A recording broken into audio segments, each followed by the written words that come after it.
Good evening, wonderful people, great Biafrans, wherever you are on the face of this very planet. We assuredly welcome you to another explosive, another exciting edition of our live presentation going out this very day, the 19th day of the 7th month of the year, July, in the year of our Most High Elohim, 2020. The time now is exactly a minute past 7 p.m. in the blessed land of Biafra.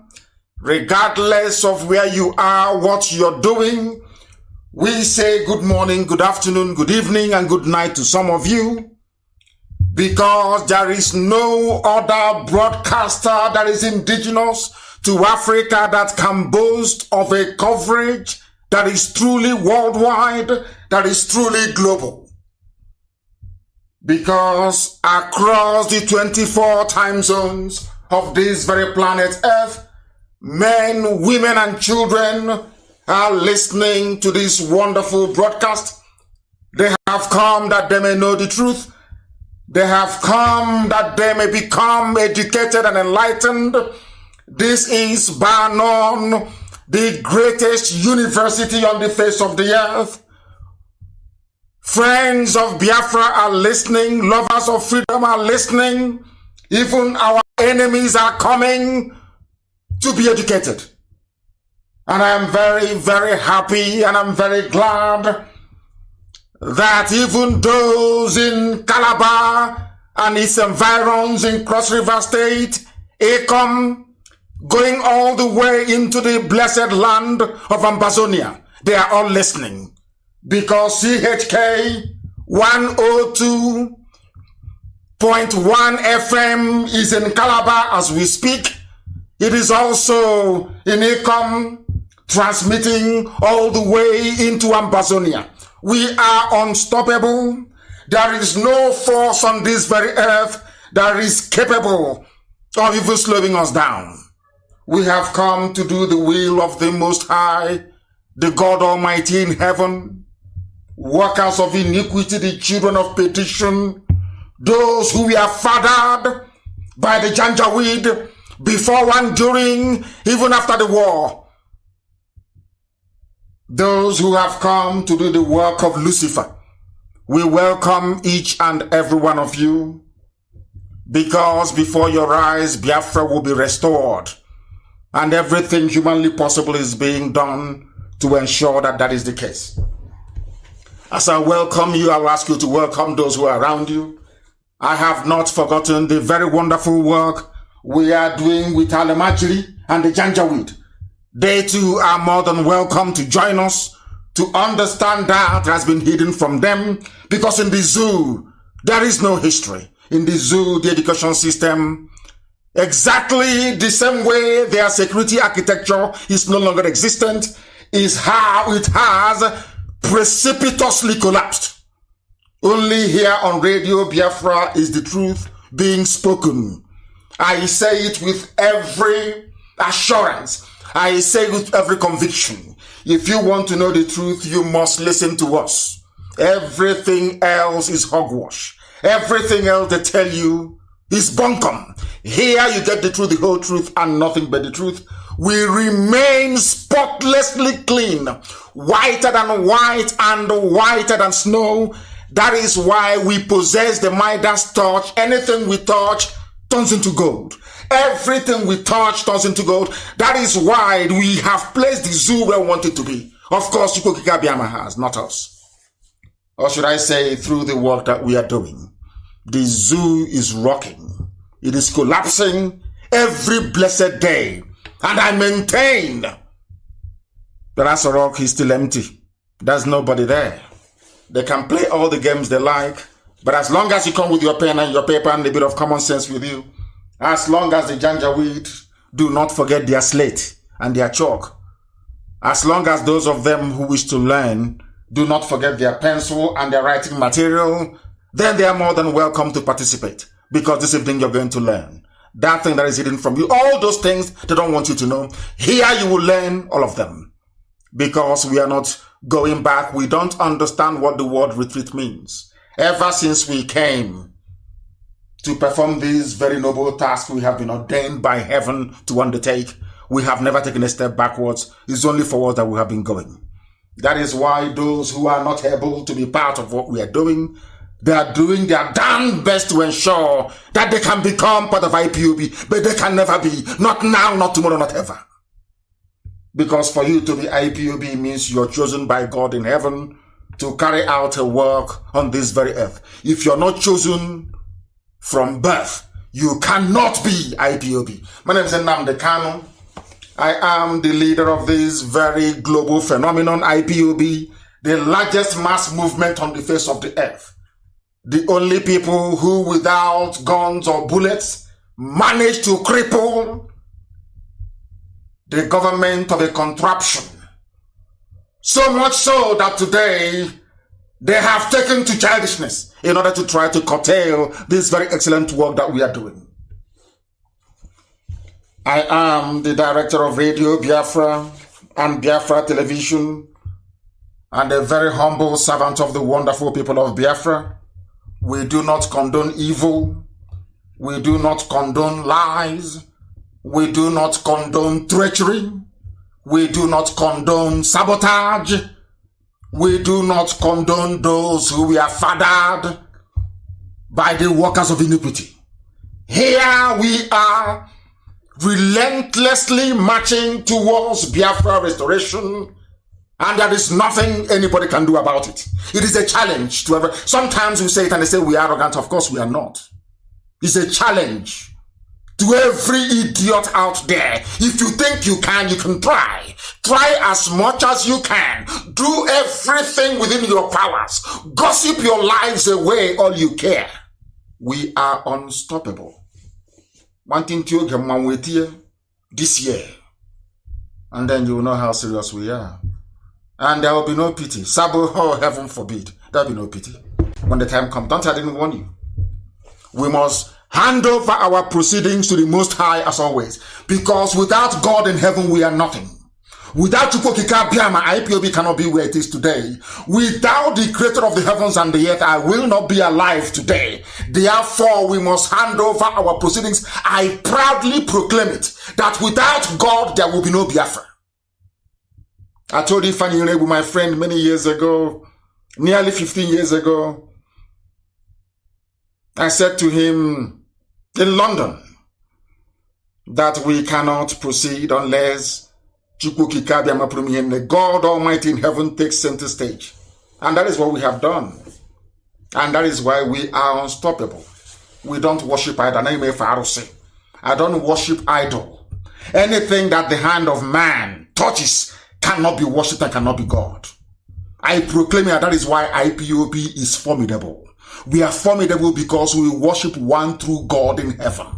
The God of every creation, the God of every religion, the God of every faith and every persuasion. Because only him and him alone does every glory, adoration, adulation and praise belong to. We must worship him. And this very evening, with the time standing at 9 minutes past 7 p.m. in the land of Biafra and the same number of minutes past the top of the hour wherever you are, we are going to pray the Psalm of David. It is a prayer I pray all the time for IPOB. It is a prayer that I pray for all the children of Biafra wherever they are on the face of this very earth. If you are a Biafran and you are genuine, you are IPOB. If you are not, then you are at liberty to call yourself whatever you choose. But for us, we are the children of the Most High, the very chosen millions, I should say. Not millions, but millions right across the world, doing the work that will bring in light into the darkness that Africa has become. That is the pivotal position Biafra is occupying in the affairs of those who come from the southern hemisphere, especially those of, should I say, of a slightly darker skin color, so to speak. And let us pray, please. Wherever you are, you must bow down your heads and we must pray. According to the preacher, the psalmist, and he prayed to the Most High, and he said, whoever dwells in the shelter of the Most High will rest in the shadow of the Almighty. And when I pray this prayer, I place IPOB at the very center of the grace of God. And I will say of Elohim, you are my refuge and my fortress, you are my God in whom I trust. Because you will save your children from the foul snare and from the deadly pestilence, even COVID-19. For you will cover us with your feathers, and under your wings are we finding refuge today, regardless of what the enemies do, regardless of what the very brutal state have done to your children, all the massacres everywhere at Mpo, in Aba, in Onisha, in Enugu, in Mbama, in Bayelsa, everywhere in Iguacha, they have tried to eliminate your children. They have tried to instill fear into us, but we have risen to continue our relentless march, because you have found favor in us, O Heavenly Father. We are not afraid of the terrorists that come by night, those of them in army uniform of the zoo, those of them from their police or from their DSS, nor their arrows that fly by the day, nor the pestilence that stalks in the darkness, nor the plague that destroys at midday. People are falling everywhere. People are capitulating. They are joining the Janjaweed in the prolongation of their own subjugation. But we have remained, this very IPOB, resolute and strong, unshakable, unbribable, unbuyable. That is why they fall by our right and our left. But nothing shall touch us, because we are observing with our own eyes the punishment that is being visited upon the wicked. For we will continue to say, the Lord is our refuge, and the Most High God Chukwukika Biama is our dwelling place. No harm shall overcome us. No disaster shall come close to the tent of IPOB. For angels of heaven are under instructions to protect this very noble family and all that it represents until Biafra is restored to the glory of the God in heaven, the Most High, the Creator of the heavens and the earth, now and forevermore we pray. He said. As I said, those of you in Calabar, you are listening. Those in Acom, you are listening. Very shortly, we are going to restore our relay station in Warri as well. We are expanding. Even Abuja will hear from us very shortly. Everywhere you go, people will receive this very noble gospel without further hesitation. We are going to delve in directly to our presentation this very evening. I know that everybody is listening. Even people are hiding under the bed to listen. Some are in their wardrobe, some are in their cupboard, some are pretending they are watching something on YouTube. But of course, they should be listening to us, because this very evening, if you want to participate in what we are doing, you must go to my Facebook page at MAZI KANU. If you go to any of our apps, you will be able to listen to us. We are also on YouTube. People are listening to us via satellite. Those of you with strong decoder, if you want to be a part of what we are doing, you're more than welcome to do so. But you must not be possessed of weak constitution, because here we tell you the truth the way it is, without fear nor favor.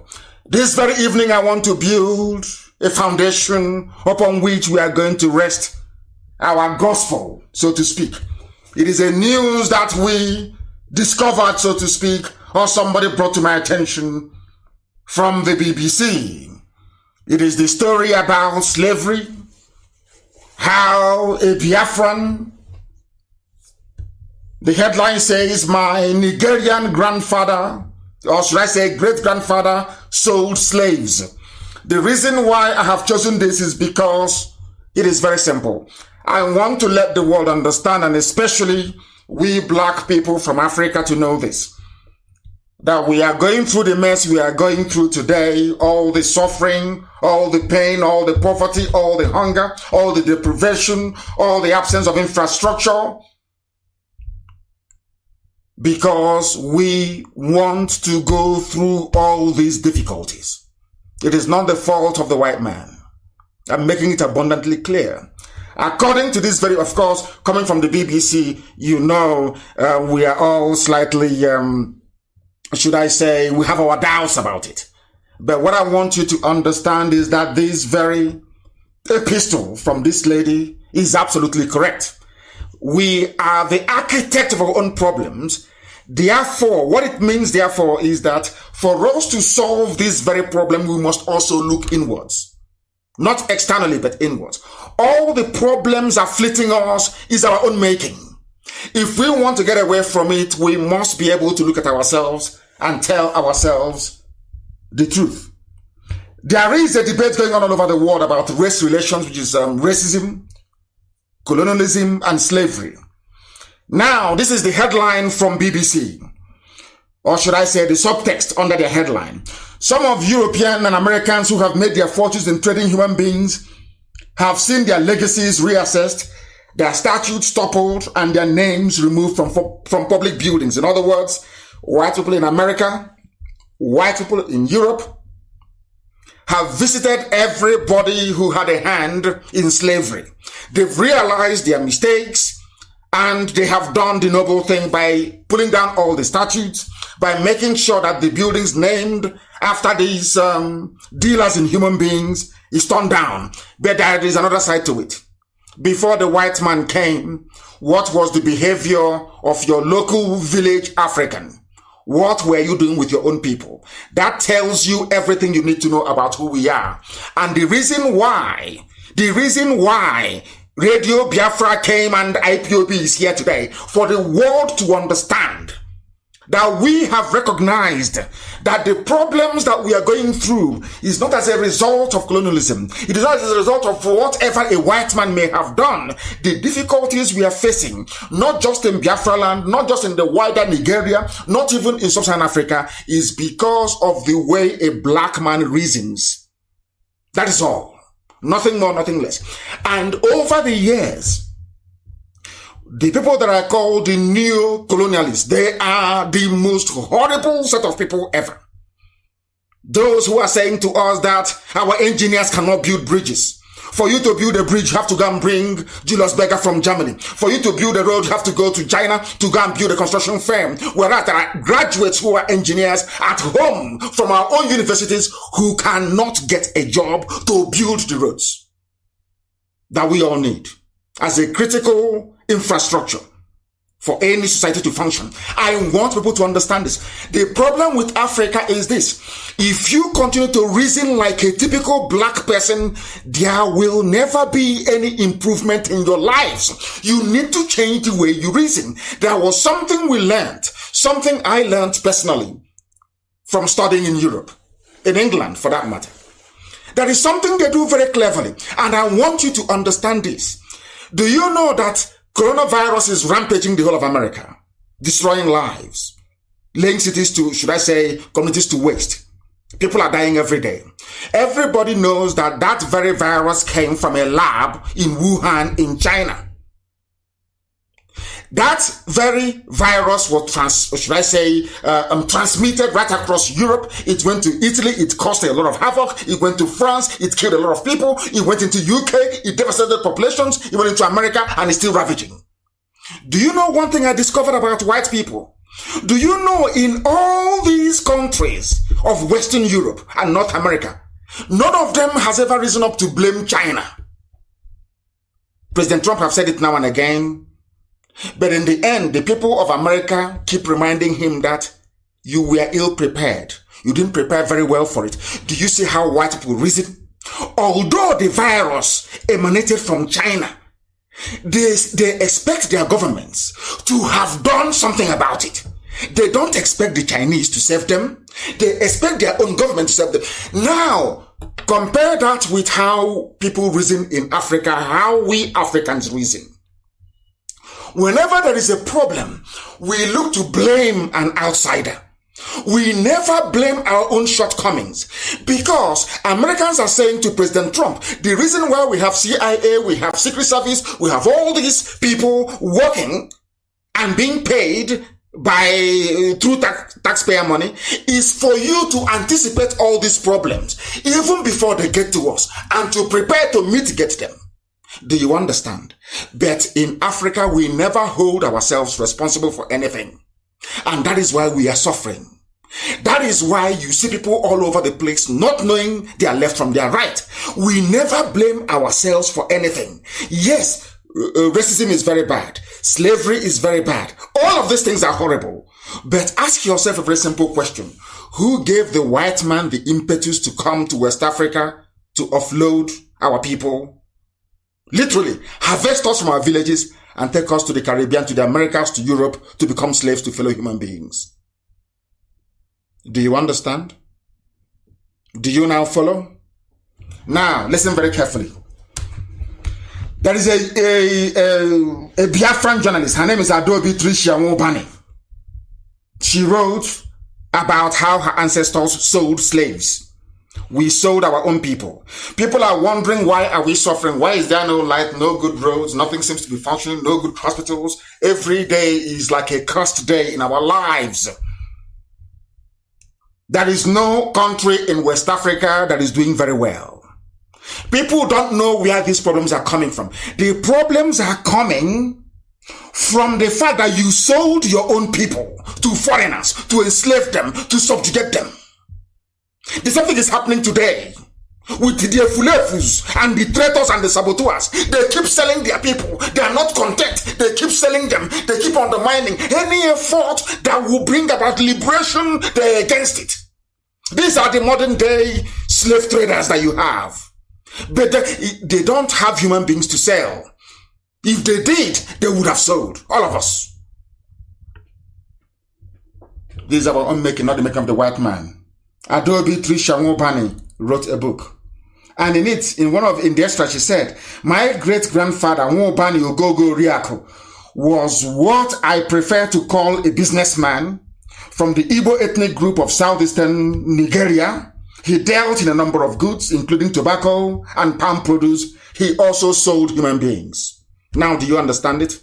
And I have said this thing to you before, even in the scriptures, because there is no family, there is nobody anywhere in Biafra land that doesn't anchor their faith on the existence and the benevolence of the Most High, that is a God in heaven. And they also know, a majority of them in this day and age, base their belief systems, or should I say their understanding of the mystery of God the Creator around the Torah, the Old Testament, and the New Testament. Put together, they call the Bible. Everybody believes in that. And if you go there into the Word of God, He has said it many, many times. You don't kidnap people, which was what we were doing and selling to white people. You don't sell your own people. It is very clearly written. In other words, we have broken the two cardinal rules that God gave to us that we shouldn't break. And that is why Africa is suffering. I want to start this evening by telling you that the problem that we have is in us. It is inside us as a people, as a race. And we must eradicate it. She wanted to say, my father had agents. They captured slaves. Kidnapping didn't start today. They captured slaves. They called them slaves. These are free people who went to the farm to go and farm. Somebody will come and grab them, tie them for a white man, and deliver to a white man and collect money. I want God to love you. Is that what you think?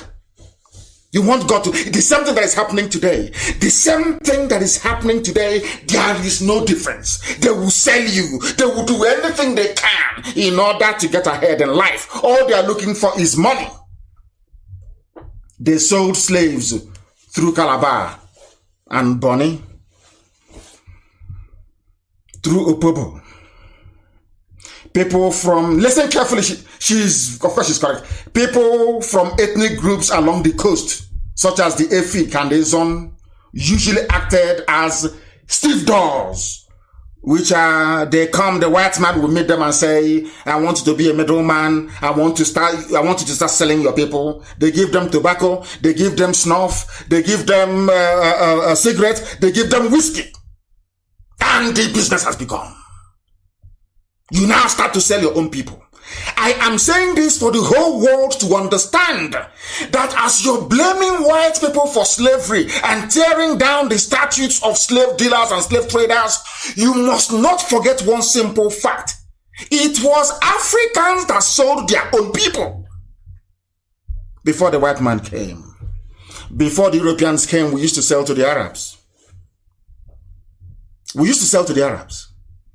When that one closed, the Pope announced you can go to Africa and take slaves. They started coming to West Africa.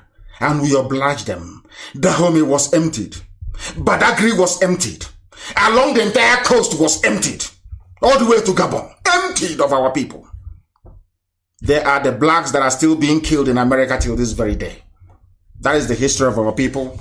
And upon this very simple foundation are we going to weave the entire broadcast tonight for you to understand that the difficulties we're encountering, the problems we're having on a daily basis is down to the very simple fact that we don't know how to take care of one another. We don't understand it. We don't look at our actions and say to ourselves, is what we are doing inimical to the advancement of our people or not? We don't do that. We don't do it. And in IPOB or Radio Biafra, we tell ourselves the raw, painful truth that we may learn from it and advance. And that's what we're doing tonight. Now listen very carefully. Our problem is this. Because we are fighting for liberation. Everybody wants to be free. Absolutely everyone. Oduduwa wants to be free. Middle Belt wants to be free. Hausa wants to be free. Kanuri wants to. Everybody in the abominable contraption, the zoo, wants to be free. Now ask yourselves, why are you not free? It's because of the greed of some people. Other people see themselves, oh, I am the governor. So if freedom for our people means that I will no longer be called Her Excellency or His Excellency, then to hell with freedom for everybody. This is a slave master. That is how they behave. Because I'm a senator. And if freedom means dissolving the whole of the zoo called Nigeria, if dissolving Nigeria will bring freedom to people, then I don't want that freedom. Because now it's my turn. I'm going to be here for 8 years. I am a senator. I want to make that money that others have made before me. This is how they reason. I want the world to understand that even in a place like Nigeria, even in an abominable contraption that the white man created, the same white man that came to take you, created a nation for you and you accepted, the same people who are there today, they are the architect, they are their own worst enemies. That is how a black man reasons. When I say it, somebody wrote to me angrily and said, you are promoting white, supremacy. And I said, no, you are being very ignorant. I am telling, can you fault anything I say? Forget about the delivery of the message. Can you fault anything I say? He told me, no, I cannot fault it. I said, then what is your problem? That is the thing about black people. They don't want to learn, correct their mistakes and move on. I'm asking you, somebody said that I will not allow. I know that every pundit in the world, every commentator, every analyst, everybody knows that for there to be freedom for all, Nigeria has to fall. Nigeria has to fall. They know it. Once you dissolve the zoo, Nigeria, everybody will be free. They know it very well. Even a rat, a cockroach, Ochicha knows about this. Now ask yourself, why is that not happening? Because there are people with vested interests. Oh, you're telling me I'll be here and Nigeria will collapse. Once Nigeria collapses, that means I will no longer be making money. That means I may lose my house in Katsina. I'm an Igbo man. I'm in Sokoto. That means my shop. But in that his shop, he'll be there one day. He will be killed inside his shop. His neighbors have been killed. He can see it very clearly.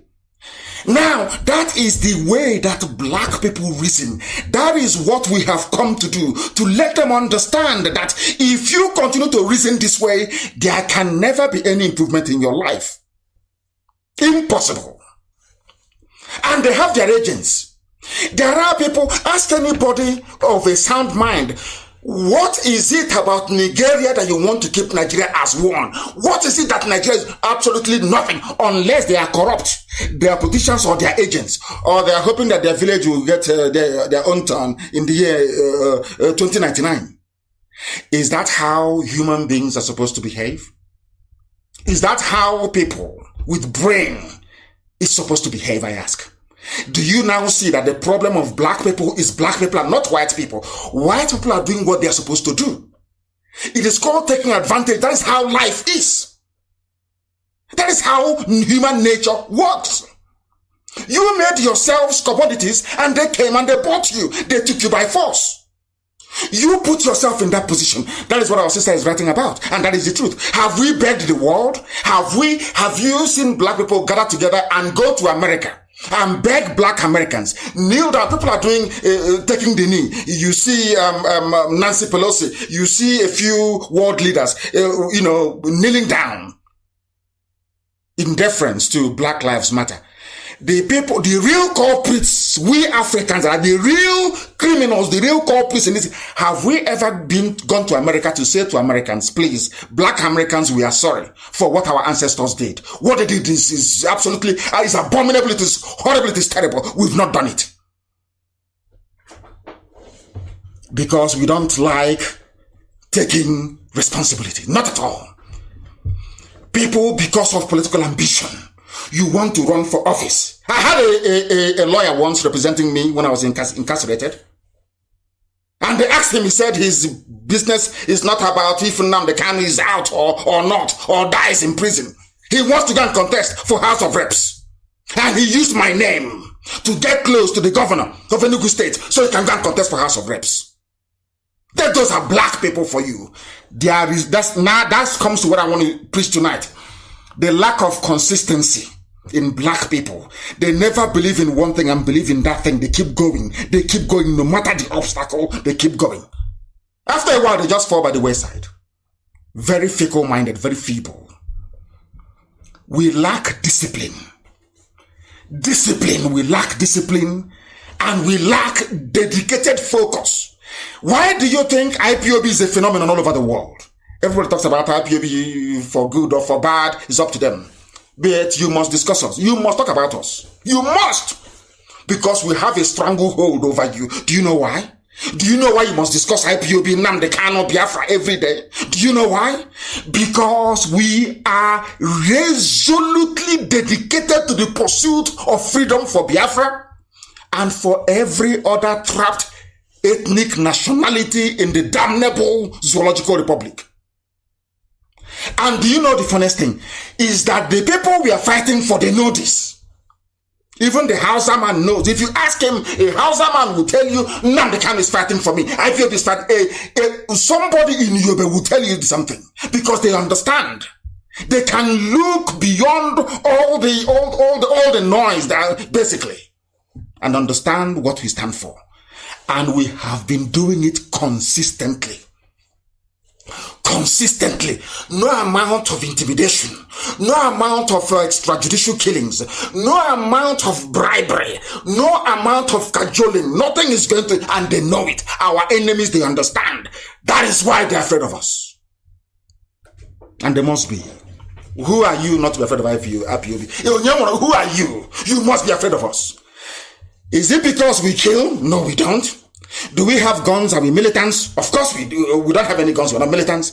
But ask yourself, why are they afraid of a group of people, a nation of unarmed people? Within it lies all the answer to your paranoia. Within it. We are not focused. We are easily distracted by rubbish. Every passing rubbish, we get distracted by it. Churchill once said, and somebody posted it a few days ago, if you throw stone at every barking dog on your way to something very important, you will never get to your destination. Every barking, every idiotic dog that comes out and barks, you respond. Every idiot that speaks, you respond. How can you be focused and focus on the enemy? That is what the enemy wants you to do, to become distracted. Our focus at all is as rock. Our focus is the collapse of Asorok. You don't shake from it. You don't allow yourself to become diverted. You remain focused like a laser beam because it's empty. Empty. We must focus on that thing that we have come for, which is freedom. That is number one. Everything else is secondary and inconsequential. Some idiots, they thought my absence for a few days an opportunity for them to showcase their stupidity and power-hungry tendencies. Let me see the idiot I have come. Let me see the fool, or should I say fools. People who are not disciplined. Who are not disciplined. It's only in Africa you have somebody that a civilian president appointed or promoted him or her to a major general position, or maybe as a brigadier general, and after 2 days they plot a coup. That is the idiotic thing about, that is the stupid thing about black people in Africa. We are so useless. We don't reason. That was why coup plotting became a craze in Africa. And a black man thinks, if I'm holding AK-47, I'm powerful, I can now rule everybody. They all went to school where a general will kneel down before a civilian president. They learned nothing. They will never learn anything. That is the thing about black people. And that is why we seek for freedom for Biafra. We want to build a nation that the world will look at and they will marvel. They will say, my goodness, we never thought that blacks can do such a thing. That is why we preach to you the way we do. That is why we are uncompromising in the way we lecture you about what you need to know before we go into Biafra. Because Biafra cannot be like the zoo. Our sister posted earlier today that even these days that men gossip more than women. I said, yes, when you're born under the bridge in Ojuelegba, what do you expect? Near a dustbin, a stinking dustbin. What do you expect? Those of us that grew up in the village, we have no time for such rubbish. No time for such nonsense. Who are you that will talk about you? It's only idiots that talk about human beings. Great people talk about ideas. That is what we are doing in IPOB. That idea is freedom for Biafra. Nothing else. If you stand in front of us, we will crush you completely and totally. Those in Oba, they ran away, didn't they? The so-called youths running in Yeso, they ran away. When IPOB came, just for burial, they ran away. And we'll catch them one by one. And we'll set example with them that other people may learn. That other fallen fathered bastards in our land, they will learn. I have given the order, an example will be set with Oba, that others will learn. That next time when we speak, they listen. What happened yesterday was just a preamble. They should keep running because we'll get them. They want you to engage Fulefus and forget about Asorok, which is where we're heading to. That's our focus is Asorok, the collapse of it. Not any, forget about Fulefu, traitors, what they're saying around you. That was how they deceived us for very many years. It's the minority. South and the southeast. Southeast, Bendel, Delta to Niger Delta. Nobody knows who or she is anymore. Any name they give you, you take. Every rubbish that comes, you accept. Every nonsense, every garbage. Oh, they hate you. Oh, do you know that they hate Igbo man? Do you know if they hate Igbo? I said, who told you that? Who told you? You accept every garbage they give you. And here we can't accept it. Absolutely not. I grew up in the village and everybody knows how much we hate housefly. You know how much we hate housefly, where we come from. Everybody hates flies. We hate it. If you're eating and a fly perches on any part of your gari or apple, you quickly cut it out or even rice. You take that bit that the fly perched on and you throw it away. I want you to listen to what I'm saying now very, very carefully about flies, because Sabo and traitors, they're like flies. Those who are just buzzing around, they're like flies. I want you to understand this very carefully. When you're eating in the village or anywhere for that matter, and a fly perches on any part of your food, what do? You cut out that part of the food and throw it away because you feel it's contaminated. Yes? Good. But remember this. Despite this very fact that we don't want flies around us, anytime a fly is as stupid as to fall into a keg or barrel of palm wine, what do? Would we throw the palm wine away? No. We quietly filter out the flies and proceed to drink that same palm wine. Because that is an indication that that wine is very healthy. Anytime you see sabo buzzing around your ears, know that what you're doing is great. We are the only freedom fighting movement standing. Not just in Biafra land, not just in the Zoological Republic. The whole of Africa as a whole, only IPOB is standing. Bearing this very standard of freedom and hope for every single black person on the face of the earth. That's what we represent. And when a fly falls into your palm wine, you filter it out. It is called mamijiji. Some of you that know. You quietly feel that you drink that wine. We never throw away palm wine because a fly fell into it. No. But remember, if that same fly touches your food, you will take that part of your food and you throw it away. That is what all these detractors are trying to do to you. When they fall into your wine, as I do, palm wine, you filter them out. You drink it. You don't say why you drink it. To tell them that they are nothing. That's how you're supposed to be here, because you're IPOB. You are chosen by God Almighty in heaven to fight for the freedom of not just yourself, but every oppressed black person on the face of the earth. And we are not going to accomplish it through sentiments. It is not something you do by mere wishful thinking. It is something you accomplish by doing that which is right. Remain focused and disciplined. Don't allow yourselves to be distracted. Of course not. Of course not. The same goes for Sabo. You need saboteurs to make you appreciate how potent IPOB is. Because for us, they cannot come. If that palm wine is not good, the fly can never come close to it. Do you understand that? That was like somebody once, they said that a fly is like a poison tester for you. In the olden days, elders will watch a fly. Any food they perch on and die, that food, a human cannot consume it. Are you aware of that? Daddy, do you know you cannot drink perfume? If you open, a vial of perfume, if you open your bottle of perfume and you leave it, will a fly come to it? A fly cannot come to it. If you drink that perfume, you'll be poisoned. You may die from it. I don't want to go into too much, because that is the advantage of growing up in the village. When you grow up in the village, you know a lot of things. When you grow up under a bridge somewhere, I feel sorry for you. And some of you from there, you travel abroad. That's the bye-bye now. What do you know? Not absolutely nothing. The only thing that ties you to Biafra land is just your name. Apart from your name, you are not a Biafran. Absolutely not.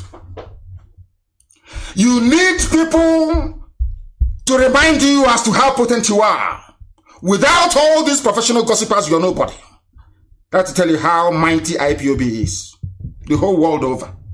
That is why we managed to be able to bring the zoo down to its knees. The people they call miscreants, all manner of names. What haven't they called us before? Today, the zoo is on its knees because of what God Almighty is doing with IPOB. We are the people that stopped the zoo. For people who do not know, we are IPOB. We are the ones that stopped the zoo, Nigeria, from having a president. They have no president. Do they have one? Let him come out and do a live interview. Let him address Nigerians live. Let him address inhabitants of the zoo, Niger area. Let him come out live. Do you know why? IPOB. Who says you're not powerful? You don't know how strong you are. You have no idea. Why do you think they want to distract attention? Because you're mighty. Because of this IPOB, the world has no regard for the zoo. They are crying. No one has any regard for them. We are simply unstoppable, and our enemies understand this. I'm ashamed that some of us spend time responding to inconsequential idiots that nobody has ever heard about. The only reason why you hear about these fools is because they mention IPOB. You have to mention, to be relevant, you have to mention IPOB, or else you're nobody. You are nobody. If you want contract in Abuja, you castigate IPOB in NNAMDI KANU. If you want to get ahead in life, you must say something bad about Biafra. That is how powerful we are. That without our names, nobody will know who these idiots are. That's how powerful you are, if you don't know. Ask them, okay, talk about yourself.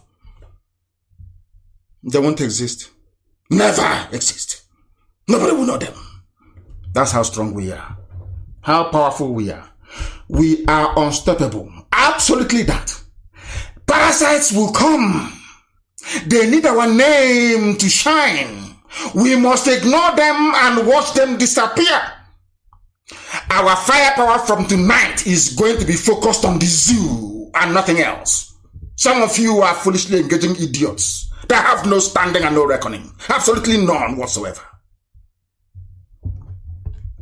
Our future, if we continue this way, is going to be like that of the departed Ezekiel's work. For those who don't know about the danger that the zoo Nigeria portends, if you want to know how damaging Nigeria is to an average, sensible human being, the story of the late engineer Ezekiel's work is a timely reminder. Or the Yoruba girl that was killed, the helicopter pilot. Some of you are aware of all these things. Why did these people die? Ask yourself that. Because of a place called Nigeria. In any other place in the world, they'll still be alive and thriving. In any other place, Ezekiel Izuogo will be like Henry Ford. Somebody built. Do you know that the fact that you're driving a car today, or let me just say in the 40s or in the 50s or in the 60s, was because of a man called Henry Ford? Do you know what Henry Ford did? Henry Ford commercialized automobile production. He industrialized it.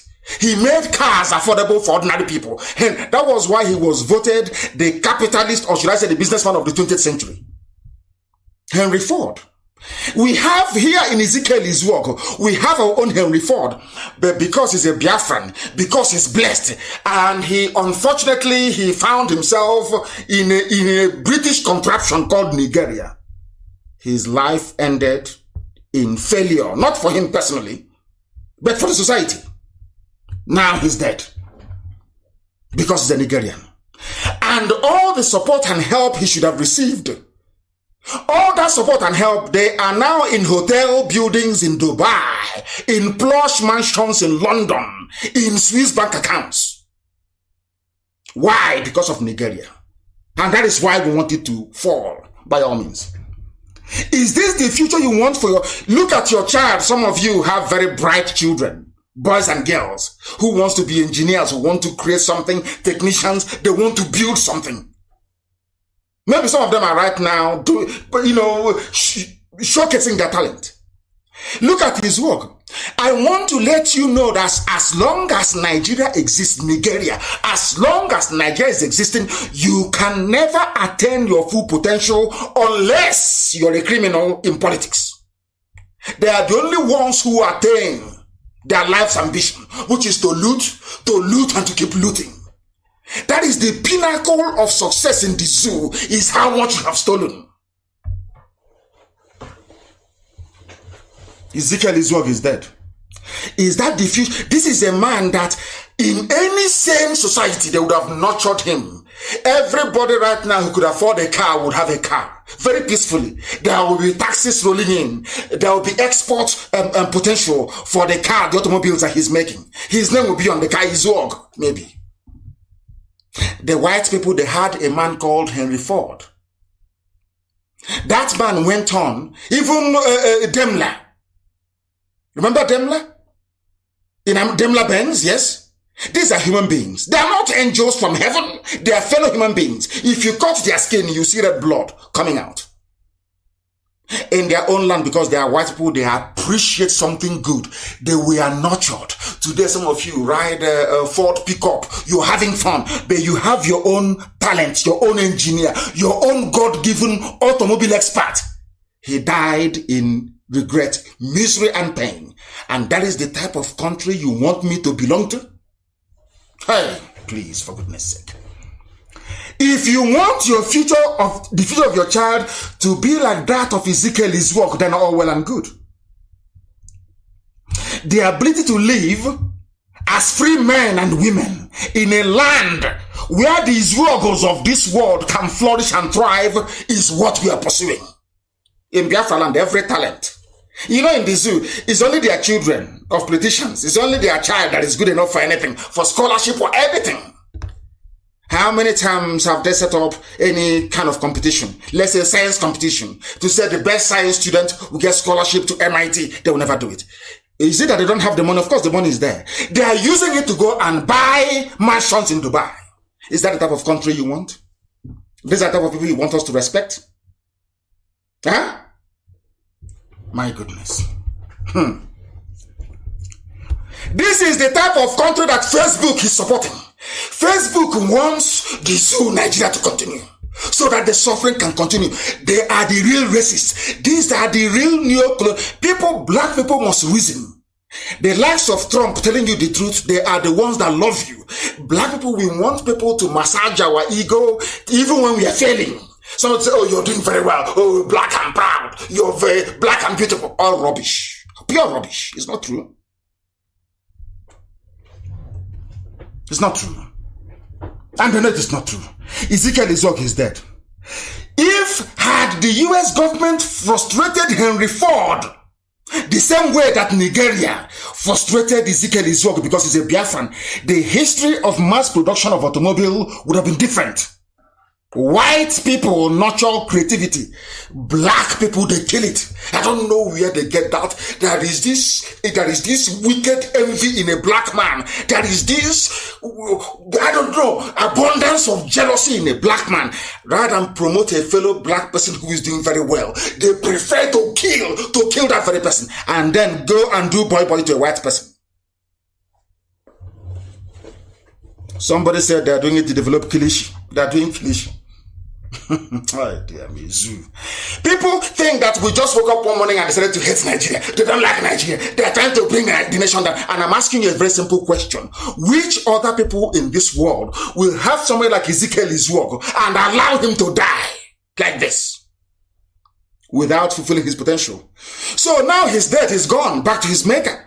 The God that brought him to bring automobile to black people in Africa, how do you think that God will feel now? The God that brought it, God said, I have given talent to every nation. To you black people in Africa, I'm giving you Ezekiel Izwog. Take him, nurture him, let him build cars for you. Some of you are saying, oh, I'm trekking too much. My mother is trekking in the village. I'm struggling. How do I get a car? But God gave you somebody who's a car maker by nature. What did you do to him? What did you people do to the person that the Africans, Africa's version of Henry Ford? What did you do to him? Because he's a Biafran. Because an Igbo man. And you want me to love Nigeria, to support Nigeria. Do you see how foolish you sound? All of you talking rubbish. I saw some idiots today talking nonsense about Nigeria. Are you not ashamed of yourselves? Where is Ezekiel Izwoko today? Where is he? Where is he? Nowhere to be found. And please don't say nothing. He doesn't assemble cars. He assembles the parts of the cars. Izwoko fabricates the parts of the cars that he built. The car that he built, he fabricated them. So there's a difference from car assembly to car maker. A car maker is not somebody who owns an assembly plant, no. He fabricated all the materials that he used. For your information, there is something satanic in the brain of certain, I will not say all, certain black people. Satan dwells in them. Satan dwells in them. And it's a good thing that they can't see Biafra, of course. They know they can't. So those of you who accuse me of promoting white supremacist agenda, you can now understand how foolish you sound and how foolish you are. Because I weep for your ignorance. To a typical black man, truth is always very bitter to swallow. I am delighted because this very evening, my voice is being heard across every major part of the world, including Efik and Ekom lands, and into Amazonia, so they understand who their brothers are. Because I foresee in the future that Amazonia and Biafra will go into some kind of an alliance and federation. Because we are the same people. The gospel of truth must be preached regardless of who gets upset or who gets wound up in the process. See, they're irrelevant to us. Absolutely irrelevant to us. Because the truth must be preached at all times. Ezekiel Izwog is dead. was the name of his car again? Z600 it was called. The name of the car that he manufactured. Z600. Very, very sad indeed. He is Africa's foremost car inventor and manufacturer. Manufacturer, they say assembly plant. No, manufacturer. There's a difference. Unbelievable. And people are running all over the place and talking nonsense about the zoo, Nigeria, our country, our place. And I said to them, you talking about some stupid president. How many times have you seen him? How many times have you seen your so-called president? I said, how many times have you seen him? How many times has he addressed you live? COVID-19 is ravaging the whole world. How many times has he come out live to preach, to speak, to talk to you? None. That means there is nobody there. But you are blinded by ignorance and the damnation from Satan that you cannot see. You are blind, you cannot see. Zoo animals. You cannot reason, you cannot see. The same garbage every blessed day. Who would want their daughter to enroll in an army where Boko Haram recruits are the officers? I ask you, because there is a Yoruba girl that was killed in the military barracks, killed. You see, there is something I don't understand about black people in this UG, especially people in the zoo, Nigeria. How do you people actually, there's something called rationalization, the process of reasoning, being able to chew through ideas and come out with something that is sensible or something meaningful. Boko Haram is against women going to school. Boko Haram is against women becoming teachers and doctors and nurses and even talk less of being a helicopter pilot. And in that same environment, these Boko Haram people are being recruited into the army where you have a young Yoruba girl, a helicopter pilot. I want you to understand this very clearly. Look at how Zoo people reason. The same, why is it that Boko Haram and ISWAP, why are they fighting? They want Islamic rule. And in Islam, in their own version of Islam, so to speak, are women allowed to become helicopter pilots? The answer is no. Then why are you recruiting Boko Haram into the army where you have female pilots and female officers? Simple question. Can you answer it? No, of course you can't. You're a zoo animal. Nigeria. What do you know? Your brains are empty. What is wrong with you people that common sense eludes you Nigerians? Nigerians, you people cannot reason. You can't. Oh my goodness me. Why can't people reason by understanding that only Biafra can set all of you free? Do you think we are doing what we are doing just for ourselves? We want everybody to be free. Absolutely everybody. Not just Biafrans. We want to set everybody free. Up to and even including Janjaweed. We want people to be free. You cannot become free unless the zoo is down. Unless Nigeria ceases to exist. As long as Nigeria, that's the proper pronunciation, not Nigeria is the phone, Nigeria, it sounds a bit, okay. The proper name is Nigeria. If you go to Germany, give anybody in Germany, give a German your passport and say, please, where do you think I come from? He will call you Nigeria. You're Nigerian. A nigger from a nigger area. That is who you are. Double nigger. That's who you are. That's why you have in the original pronunciation, you have double G. In the original spelling, double G, double nigger from a nigger area. A Yoruba girl was killed. We will talk about this thing now, and it will become a social media phenomenon for a few days, and after that, we all forget. Typical black people, that's how we are.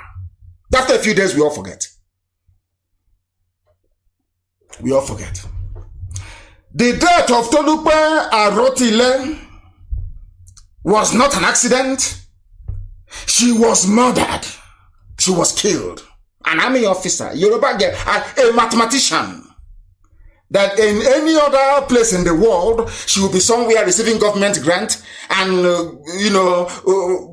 trying to find solution to the power shortage. She is a mathematician. Everything in life is mathematics, if you know that. But that will be a topic for another day. She was killed because of her audacity to conduct successful combat missions against Boko Haram. I've told you before, they believe in their own warped kind of Islam, that if you're killed by a woman, you cannot meet 72 virgins in heaven. You cannot go to heaven. If you're a man and you're killed by a woman, your life is, in fact, you will spend eternity in purgatory. Here you have a Yoruba girl recruited into the army to fight terrorists and bandits. Instead, she was killed in the barracks by those who are sympathetic to the ideals and ideas and philosophy and mindset of terrorists. I want people to understand it and digest it very well. She was killed. This Yoruba girl was murdered because she had the audacity to go into an aircraft to go and be unleashing bombs on men. That's why they killed her. Do you understand? Are you still a proud Nigerian? Are you still proud of Nigeria? She wasn't killed in the battlefield. No, not at all. She was killed in the barracks. Do you know what that means? People, you people, I feel sorry. I don't know what is wrong with black people. Why can't we reason? You have a Boko Haram, you have a terrorist group with a very warped mindset about the position of women in a society, and you're recruiting those people into the army. And in that army that you're recruiting these terrorists into, you have women who are serving. And you're telling me that people are sensible, that they're reasonable? Is that what you're telling me? She's dead. All they will do, maybe they'll give the parents her salary for 2 months, probably around 80,000 naira, less than 200 pounds. They'll give that to the family. People will say, oh, we are sorry, we are going to investigate all these things, and nobody does nothing. It's over. She's dead. All the money, even the salary they have paid her is not enough to cover her school fees at secondary school level. So the parents gave birth to this girl, trained her. She's a mathematician, very, very bright and intelligent. And her life just ended like that. I know she's signed up as a soldier. She may die in combat, yes, but not to be killed in the barracks. That's what happened to her. Go and tell her parents about one Nigeria and see what they will do to you. This is the zoo. In a country, the people she's fighting, their comrades are her fellow officers in the army. Do you understand? Because she's serving alongside the so-called repentant Boko Haram. And you're going out and you're killing their comrades and you think they'll be happy? Of course not. They'll kill you. And that's what they have done. They've killed her. And the zoo, as usual, what will happen? Nothing. They will say there's an inquiry. We've set up an inquiry. We are going to get to the bottom of this, and nothing happened. Nothing will ever happen. Absolutely nothing will happen. That is how the zoo operates. And that is why we hate them with a passion. And as this evil is happening every blessed day, that is one thing about Nigerians I don't understand. God created human beings to have brain, to be able to reason. And I keep every day as I wake up, when I see the behavior of black people, I keep asking myself, is it, God, are you sure that there was no mistake somewhere? Your God didn't make mistakes, we know that. But are you sure that there's something didn't go wrong somewhere? Do you know that this situation of insecurity in the zoo is so bad that today explosion killed 7 children?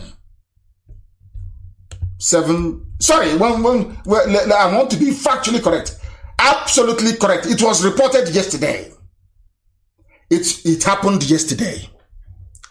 Explosion killed 7 children. If this thing were to happen anywhere else in the world apart from the zoo, believe you me, CNN will give everybody, Al Jazeera will be everywhere. That is why I want to let people understand about who really hates you and who loves you. They won't talk about this news because they are benefiting from the corruption that Nigeria is. Nigeria, the corruption that Nigeria, 7 children killed. It is not international news. Who killed them, you would ask? Who killed 7 children? An improvised explosive device. You see, when the dead Buhari was alive, they were plotting all these things to how to take over other areas. They never learned when an army from the north came to Biafra land to take Biafra land 300 years ago, and what happened to them. You see, they forgot one thing. They thought that the loss of Biafra between 67 and 70, somehow was a signal that they can go on and take over the whole of Biafra land. But you see, I am saying this to the feudal lords, the Janjaweed, those who control the Fulani Caliphate. This is something they don't know. There is something very special about Biafra. God may punish us with you or with Britain as he did before you came, so that we can return back to him. Not that so you can come to occupy our land.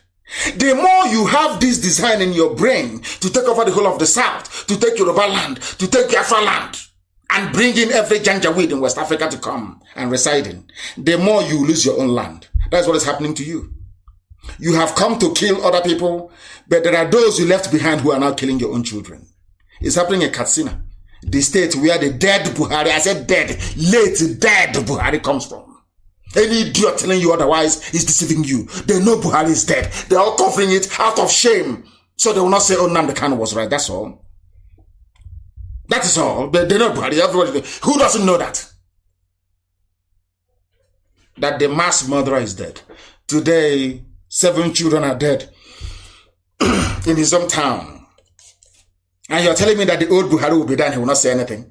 7 children killed in his own hometown. You people are truly daft. You Nigerians, you niggers from the zoo, you are truly daft. Daft beyond recognition. Daft. 7 children are dead. And Nigeria, let's make it better. The people are dying every day. The young pilot is dead. Helicopter is dead. Your soldiers are being slaughtered in Boko Haram territories. Bandits are ravaging you every day. Fulani terrorists, Miet allies everywhere, killing you, taking over your land. And you have the temerity to wake up and say, Nigeria, we will fix it if we restructure it, if we do this, if we, our governors. You people you have abandoned the real issue. There is a saying where I come from, in the village. You abandon the main problem itself, which is that as long as the zoo, Nigeria, remains one, you will die. You will perish. You will die. Your children will die. Your fathers will die. Your mothers will die. Your uncles will die. And nothing will be done about it. The sooner you realize that, the better for everybody. And then you work towards dismantling it. 7 children dead. Tolulope Arotile, dead. Izuoko, dead. In the zoo. Nobody is reaching their potential. Only looters and criminals. Only criminals in political office. Only them attain the height of their profession. Every other person is suffering. And you wake up in the morning and you go to the television station. Nigeria, I believe in multidiversity, in multiculturalism, talking garbage and trash that you don't know about. That's how foolish some of you are. How daft some of you are. And you claim you went to school. What sort of school is that you went to? What sort of school? 7 children are dead. It doesn't touch you. It doesn't affect you because they're not your children. You don't care. That is that wickedness in a black man that is keeping Africa in perpetual poverty. There is this wickedness in a black man. Wickedness and evil. Evil. 7 children dead. Children, not adolescents, not teenagers. Children dead. You're not moved. You're a black man or black woman. You're not touched. How evil can you people get? How horrible. If you don't destroy Nigeria, Nigeria will destroy all of you. Let me tell everything I tell you, write it down and the date down. Every prophecy I gave is accurate 100%. Nigeria will kill all of you. You watch and see. Be fooling yourselves around. Allow that primordial, destructive instinct in a black man, envy, greed, and jealousy to destroy all of you. In the zoo, it will swallow you. This is a hard man. When Buhari was alive, because he's a hard man, he's a general.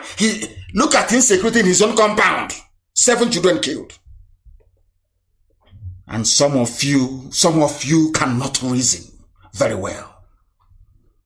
Because to you, the little envy inside you is more important than you express it. It's more important for you to express your envious nature than to fight the evil that is in front of you.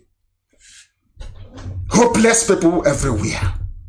Is that over? That's in Katsina. Let us go to KANU. State by state, in the zoo. What is happening in KANU? Bandits stormed the home in KANU of a lawmaker, and the 17-year-old daughter is gone. Do you think he's going to see the daughter again?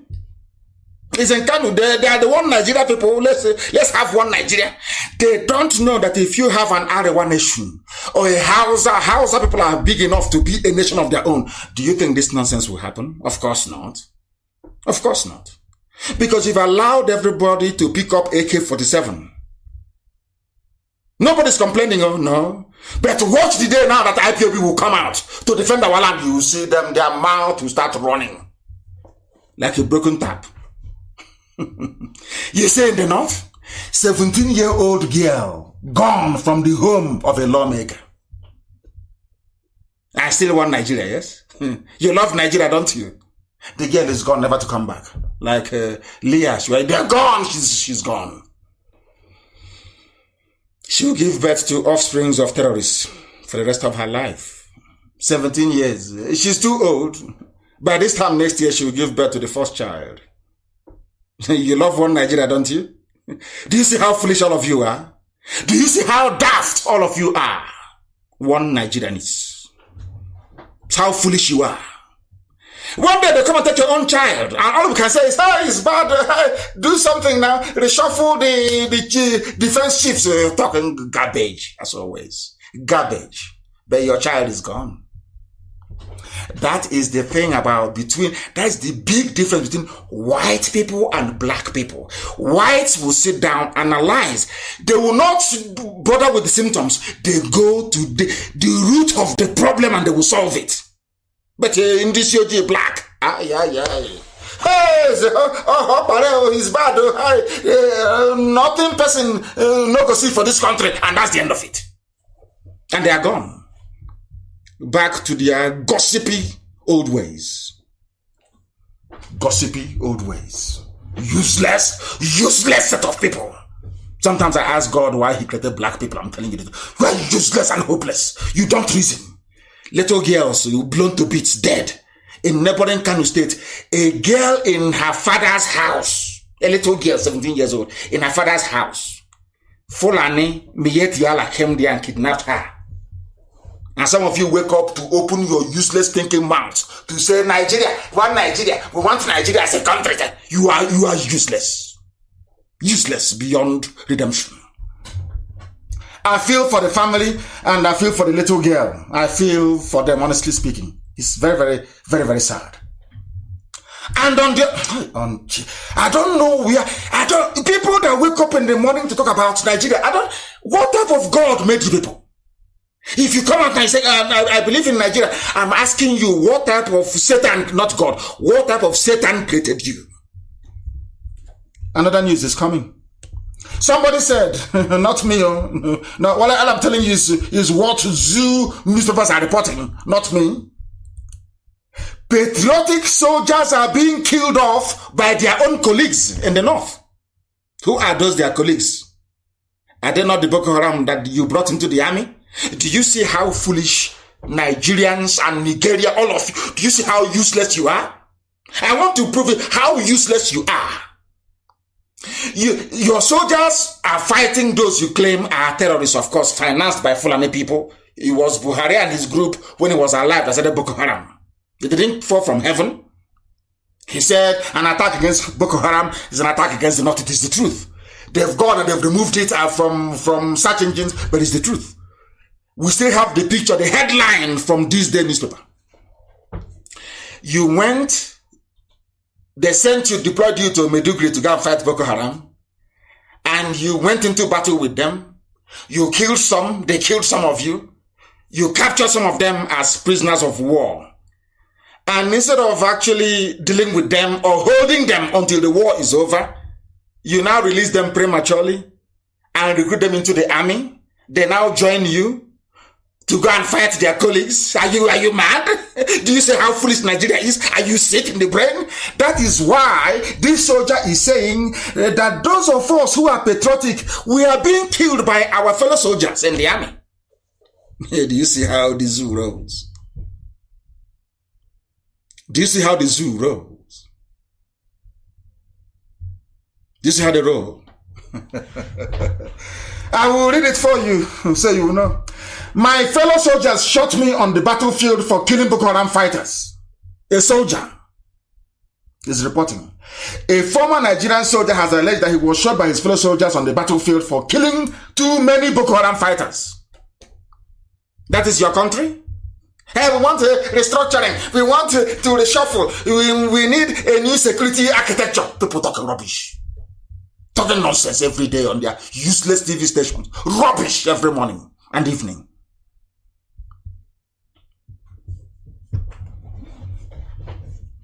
That is what they do. They never ever address the issues. Why are you recruiting terrorists into the army? Nobody can answer that. Nobody can. They've been saying they can be president if they want to be. That is how they are. Zoo for you. Zoological Republic. Because when you see a black person and you feel that they are reasonable and they're educated, they are polished, they're enlightened, as soon as you begin to engage them in a conversation, you become disappointed. You notice how empty and vacuous they are. Black people, there is something wrong with a lot of them. Something fundamentally wrong with their reasoning process. I'm telling you the truth. And as this whole nonsense is going on, the colonization agenda is gathering momentum. It doesn't matter how much they loot. It doesn't matter how much they steal from you. Their agenda is still going on. The agenda is still going on in the zoo. Zoo animals. The agenda is still on. And what is the agenda? I'm going to please publish the list of all retired, those who have retired a few days ago. 90% of them are Southerners. Those of them that voted for APC from the West, this is your handiwork. Well done. They retired, many of them. Major General Ude, Ilo, Ijoma, Ejimai, Akem, Atewe, Wiwa, Ali, Kole Osom, Aliyu, Agachi, Okonkwo. These are Brigadier General Okonkwo retired. Brigadier General Ogidi retired. All retired from the army. They are preparing for complete takeover and onslaught. We know about all these things. But what are we doing about it? The zoo is there. Zoological Republic is still there. You will see people that come, hey, let's do our nation, 2023, who is going to be president? And I wonder what type of planet these people are inhabiting. Look at your zoo. All your generals are being retired from the army. All of them. Look at the list is there. Please, Amaka, try and publish it. The list is here for all to see. Everybody. Wankwo, Nicholas Achinze. That was the Dasukism ADC. Colonel, retired. All of them. Oh, very, very sad indeed. These are people that spent decades deceiving everybody, that Biafra is a bad thing, Igbo man is out to dominate everybody. Today, they are not only dominating you, they are also killing you on top of it. That is Fulani for you. They spent years deceiving all of you.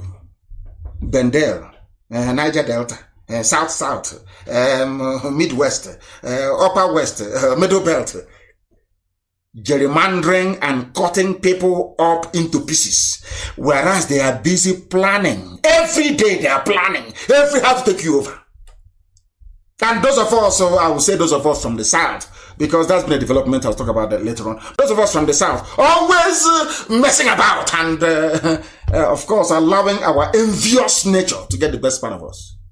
Here it is now. Who's going to save you?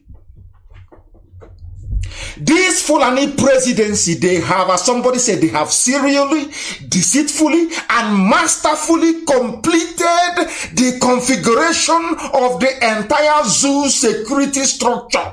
They have now placed it firmly in the hands of northern Muslims, Fulani alone, to the exclusion of every other ethnic bloc in Nigeria. Yet people that went to school cannot see this as a problem. They don't see it as a problem. That's how sad they are. Now let me tell you something that you don't know. Can you imagine this being Jonathan's administration? Hey, by now, every Biafran in the north would have been beheaded by now. Let me call them out for you so you know. Those who are responsible for the mess in the zoo and why they place their men in all key positions. Chief of Army Staff is from the north, Muslim. Fulani, forget Hausa Fulani. There is nothing like Hausa Fulani. Hausa Fulani people are vassals to the Fulani people. If Hausa is vassal to the Fulani, they are nothing. Please, don't say Hausa Fulani is Fulani. Police Inspector General of Police, Police IG, Northern, Muslim, Fulani. Minister for Defense, Northern, Muslim, Fulani. Minister for, these are heavy portfolios. Minister for Internal Affairs, Northern, Muslim, Fulani. National Security Advisor, Northern, Muslim, Fulani. DSS, DSS, that's Director General of DSS, the Secret Police, Northern, Muslim, Fulani. The Chief of Staff, Northern, Muslim, Fulani. ADC to President, Northern, Muslim, Fulani. The Chief Security Officer to President, Northern, Muslim, Fulani. Protocol to President, Northern, Muslim, Fulani. Private Secretary to the President, Northern, Muslim, Fulani. DG Customs, Northern, Muslim, Fulani. DG EFCC, the one they've just suspended, Northern, Muslim, Fulani. DG Nigeria Prisons, Northern, Muslim, Fulani. DG Immigration, Northern, Muslim, Fulani. Minister for Petroleum, Northern, Muslim, Fulani. Minister for FCT, Northern, Muslim, Fulani. And you are still in one Nigeria, yes? Are you all part of the same one Nigeria? Funny, foolish people. You're not only funny, but you're very foolish. You Nigerians, nigger people. You're not only funny, you're very, very foolish. Look at it. If this had been Jonathan's administration or Obasanjo, hey, you won't come outside the next day. But here you are. And people are defending this. People are defending this. Oh, black people in this UG. Black. Let me tell you something, please. Amaka also published this very one. There was an intercepted telegram. The M branch, our own IPOB intelligence, the very best there is. It's just because we don't have a state. The very best, I tell you.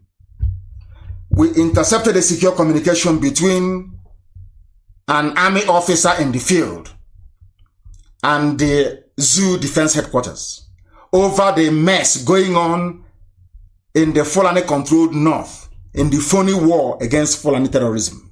It's not Boko Haram or ISIL, it is Fulani terrorism. That's what you're fighting, Fulani terrorism. Fulani corrupt feudal lords fighting Fulani terrorism, they themselves create. That's what's happening. They say our army is in the northwest fighting insurgency, no? Who created the insurgency? Fulani. Who are the insurgents of Fulani? Who are the terrorists of Fulani Muslims? That's who they are. And who are the ones fighting them? Okay, Fulani officers, but with southern recruits, the ones who are being killed. This is a letter. I will try to read this letter verbatim. Please, Amaka, publish it. It's a highly classified document. I think they'll be wondering, they shouldn't wonder anymore. I know what happens inside Asorok. Is it defense headquarters that I will not know? I know everything. We know everything. Listen. Sir, this is a communication from an officer in the field to defense headquarters in Abuja. From Maiduguri to Abuja. Listen very carefully, please. Sir, terrorist ambush. You know, it's a telegram. That's a full stop. At about 0714 071410A, that's what they, Army code. July 20. Troops of Sector 2 were ambushed by suspected terrorists at Bulabulin in Damboa local government area. Full stop. 2 X, which is 2 teams of reinforcement, were dispatched to the scene. Full stop. The first team confirmed the details at the scene, while the second team linked up and returned to the camp. Own Kaz, that's Chief of Army Staff, OWN, killed in action 23 soldiers. Wounded in action, 1 times 2 soldiers, whatever that means. Missing in action, unconfirmed. Many of them are missing, taken prisoner or taken hostage by Boko Haram. However, the WIA, wounded in action, WIA, are currently being stabilized at the brigade FDAMB. I don't know what that means. Brigade FBAMB. We will need to analyze this more. While some are those who are seriously injured are undergoing operations. Further details later. Now, number 2. The army is now, according to the telegram, advancing into the Timbuktu Triangle. He's saying advance into the Timbuktu Triangle is becoming cumbersome now that the rain is at top gear. It's rainy season there as well. Rain is falling there.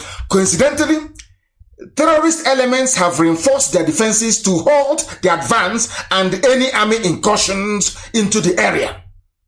Unfortunately, troops ambushed by daylight shows the level of preparation by ISWA. No longer Boko Haram. Listen carefully. They lie to you always. They tell it is Boko Haram they're fighting. No, they're fighting ISWA. And who is ISWA? ISWA is al-Badawi, the son of the Boko Haram founder and leader, the dead Muhammad Yusuf. This was the boy, the same boy was going to court the same time that I was going to court. In 2016. This boy was arrested. Al-Banawi was arrested. This was the boy that Buhari himself recruited. I don't know why people are so daft. Buhari himself recruited this very boy to split Boko Haram. No matter whatever, you know, when they find you very difficult, they try to split you by forming groups. They brought out this boy to challenge Shekau. Shekau was too strong. You know what Buhari did? Buhari now said, you people should not attack mosques or civilians. Only attack non-believers, infidels, and the army. That was his comment. Do you know what happened to this boy when he was in court? He was released from High Court in Abuja in broad daylight. He was not tried, he was released. Buhari asked for this boy to be released. He gave him his own command, his own terrorist group, ISWA. They aligned with ISIS because Buhari was a very big fan of ISIS. Ask yourself, why was this boy taken to court in Abuja and released? Whereas those who are agitating for freedom without any guns or bombs are still being detained. Ask yourself that question. He came out. He is not the one now fighting them back. How can you see it here? It's not Boko Haram, but ISWA.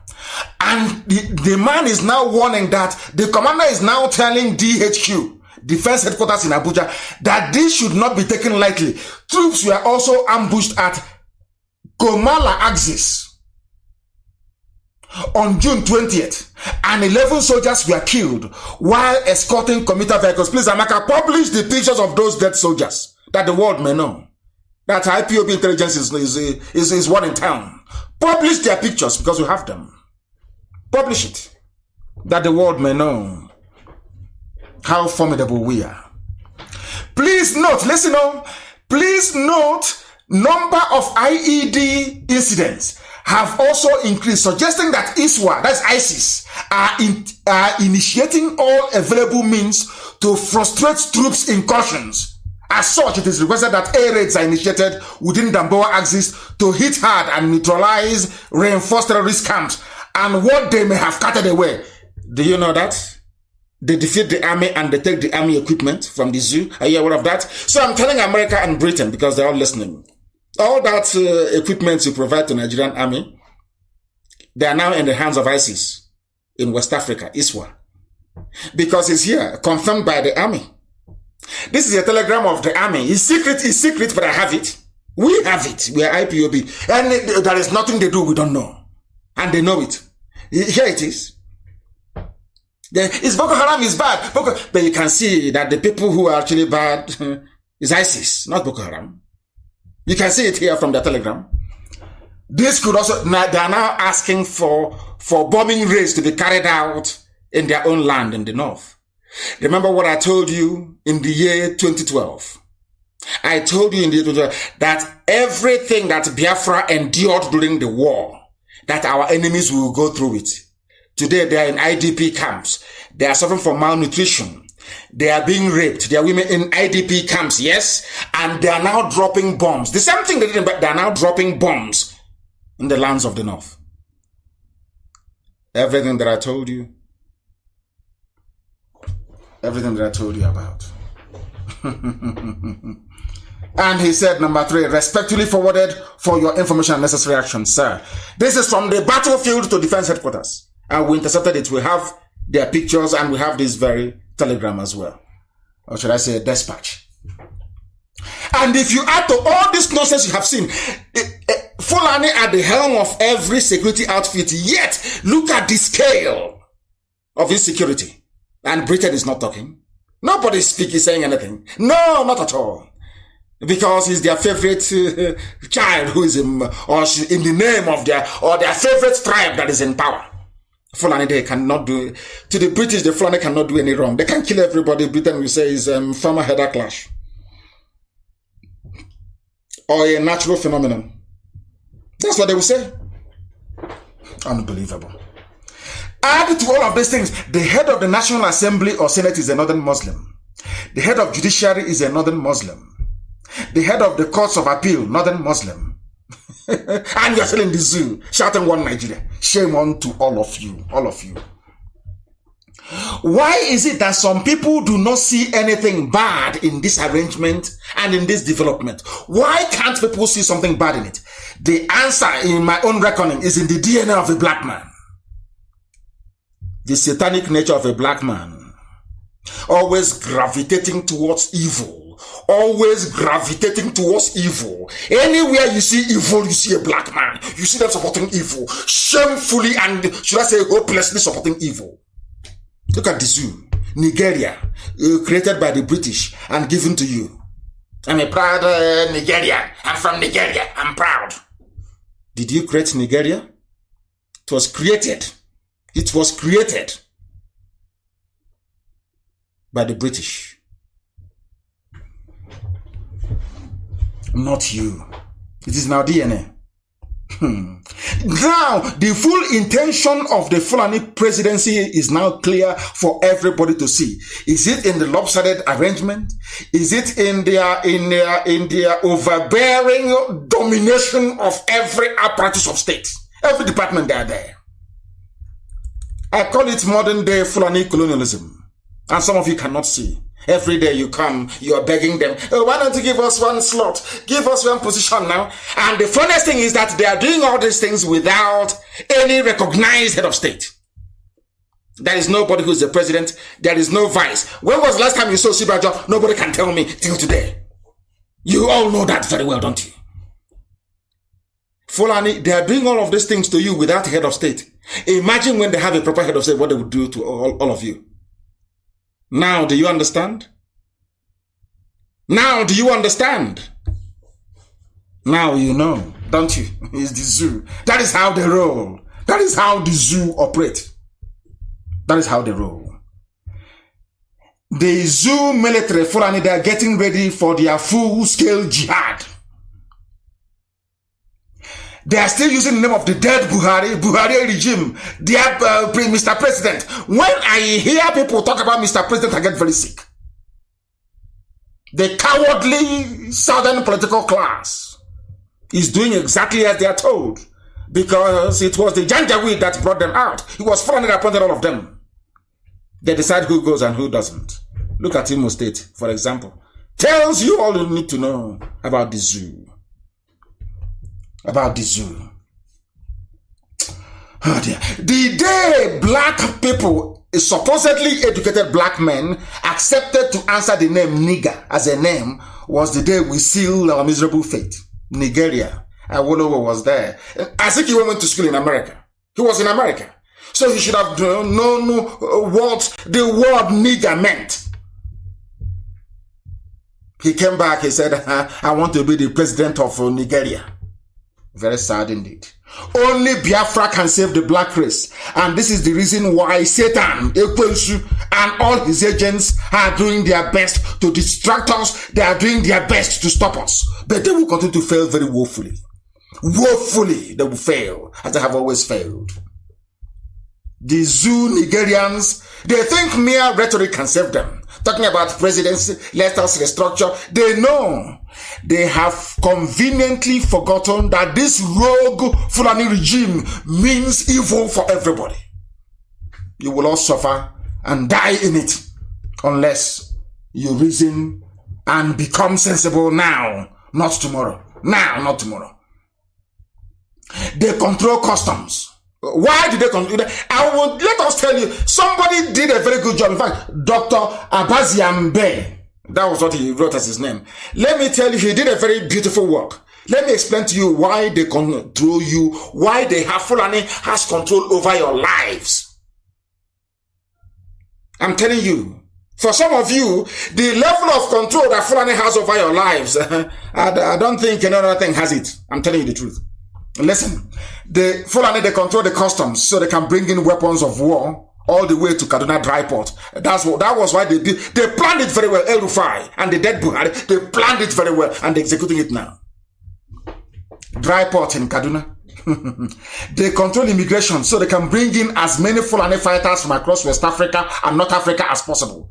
They control the police so there will be no investigation and enforcement of laws against killer Fulani headsmen.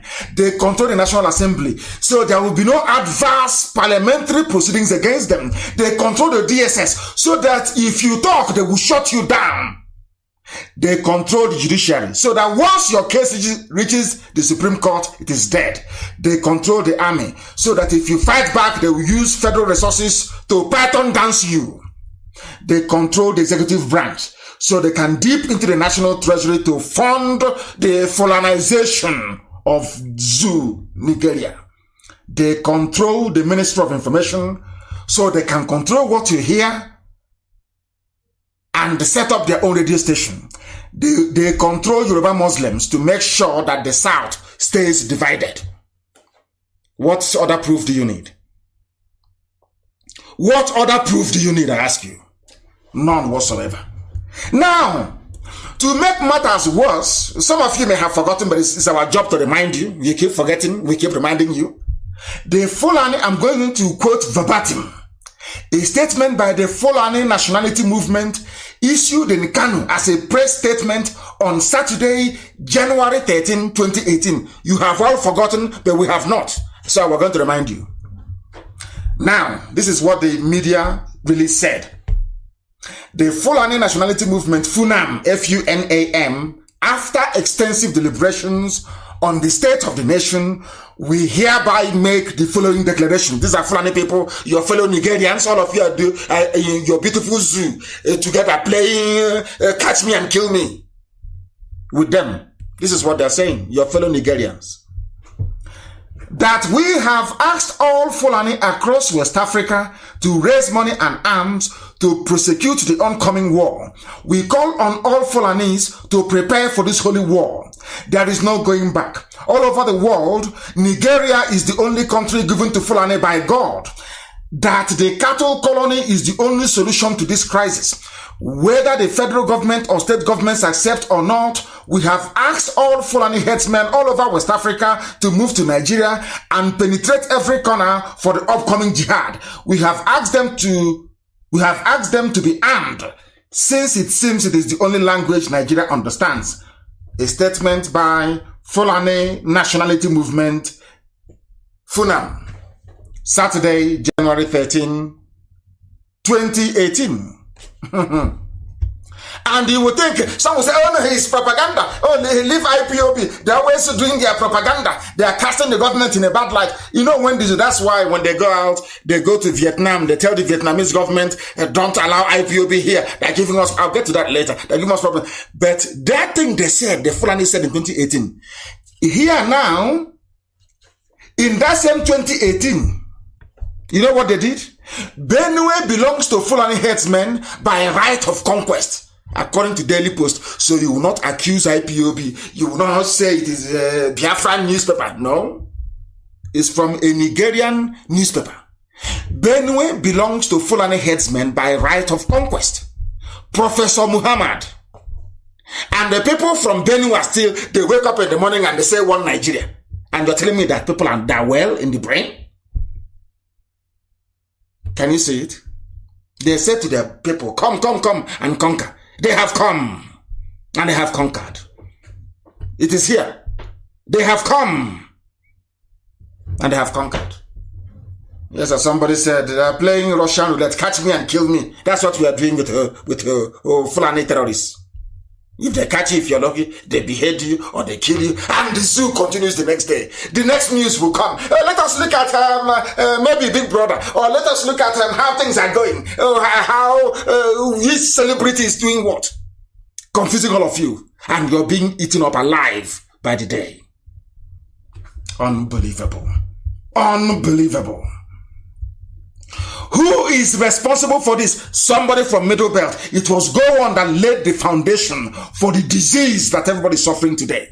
We are the architects of our own misfortune.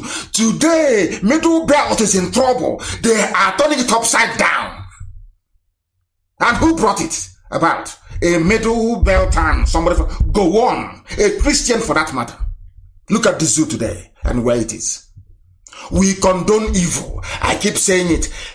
In fact, every morning and evening, those that pray to God, every black person, you must keep praying every blessed day. God, remove evil tendencies from my heart. God, remove jealousy. God, remove envy. God, remove wickedness. I'm a black man. Remove evil from me. I'm telling you the truth. Every blessed day. I'm telling you. Because we support evil. As I said before, we naturally gravitate towards iniquity. That is why the black race is backwards. And that is why it will continue until we change, until our brain, the way we reason, changes. Fulani are playing games with all of you. You don't know. I kept quiet for 7 days. They thought, oh, he's gone. Oh, now let us try and even accelerate our wickedness and our evil. It's Gowon that caused it. We are now on the verge today of total conquest because of a mistake that Britain made. Certain racists in the British colonial establishment, including the BBC, and to a lesser extent now, even today, BBC, they have continuously reinforced the superiority complex of neocolonialists.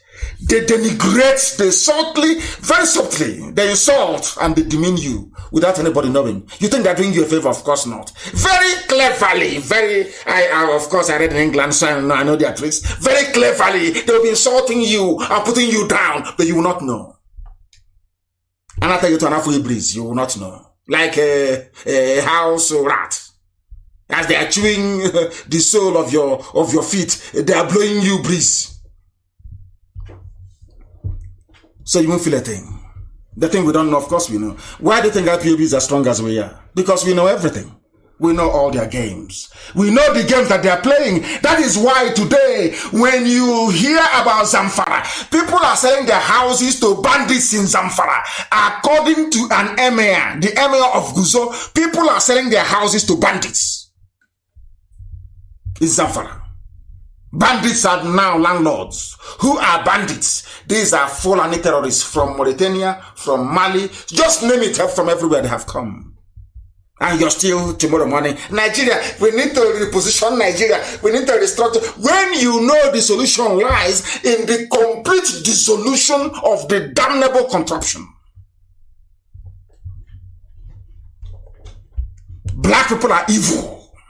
If not that black people are evil, there is no way learned people, educated people can wake up to this rubbish every blessed day. Every blessed day, the same nonsense, the same garbage, no light, no water, no hospitals, no good schools, no jobs. You graduate, you come out, you have nothing, no hope, nothing whatsoever. And you still say you're Nigerian. God have mercy on your ignorance. Unbelievable. Bandits are now landlords. In Guzo, Fulani owns Benue by right, and be wasting your time. And what happened to the others in history will also happen to you. It will happen to you. Evil every blessed day. Please tell me how many Nigerian soldiers, Nigerian soldiers were killed in Katsina. This is not Meduguri or not Borno. In Katsina, the same state of the hard man, the general, no nonsense. I remember when Tinubu was promoting Buhari before 2015 election. He is a hard man, a general, a no nonsense general. But in his state of Katsina, the late no nonsense general, Fulani terrorists, probably maybe from within or from outside, nobody knows, have now ambushed their Fulani terrorists, also soldiers, and killed 16 of them. Terrorists on terrorists. That's what is happening now. One is in uniform, one is in Islamic garb, is in Al-Qaeda outfit. Terror, fighting terror in the zoo in Katsina. And nobody has been sacked, nobody removed, nobody called to resign, nothing. Imagine if it was Ihejirika as the chief of army staff, and the terrorists will ambush Nigerian soldiers 16 and kill them in Katsina. Hey, they will come burn his house down. They will kill his whole family. But this rubbish is happening every blessed day. And what do? You keep quiet. Soldiers, zoo soldiers. 16 dead in Katsina. Hey, black people in this UG, black. There's something wrong with you people. I'm telling you the truth. I'm telling you, black people. Your reasoning capacity is zero. Absolute zero. Absolute zero. And who caused all this nonsense is the amalgamation of the North and the South. The white man came without regard for anybody. Lugard came and said, Yoruba land, I'll divide you into two. Half will be in Dahomey, which is a Benin Republic, and half will be in the zoo. And your name is now Nigeria. And I keep asking this very simple question. There is a Yoruba person in Porto Novo, in Benin Republic, and a Yoruba man in Badagry. And they speak the same language, they eat the same food, everything is the same culture, everything is the same. And you divide them into, this is one thing about colonialism I don't understand. And why we have not challenged it, I do not know. You have a white man travel all the way from Scotland, Lugard, come to your land, Yoruba land, and cut you into two. And say one of you, your name is now Dahomey, Benin Republic, subsequently, and the other one, you are Nigerians. And you accepted it.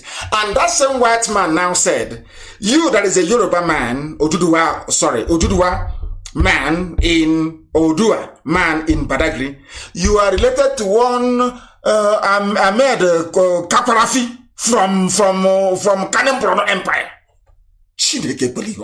Does that make sense to anybody? And that is, I keep trying to understand the level of black man's intellectualism. It doesn't make sense to me. It just doesn't.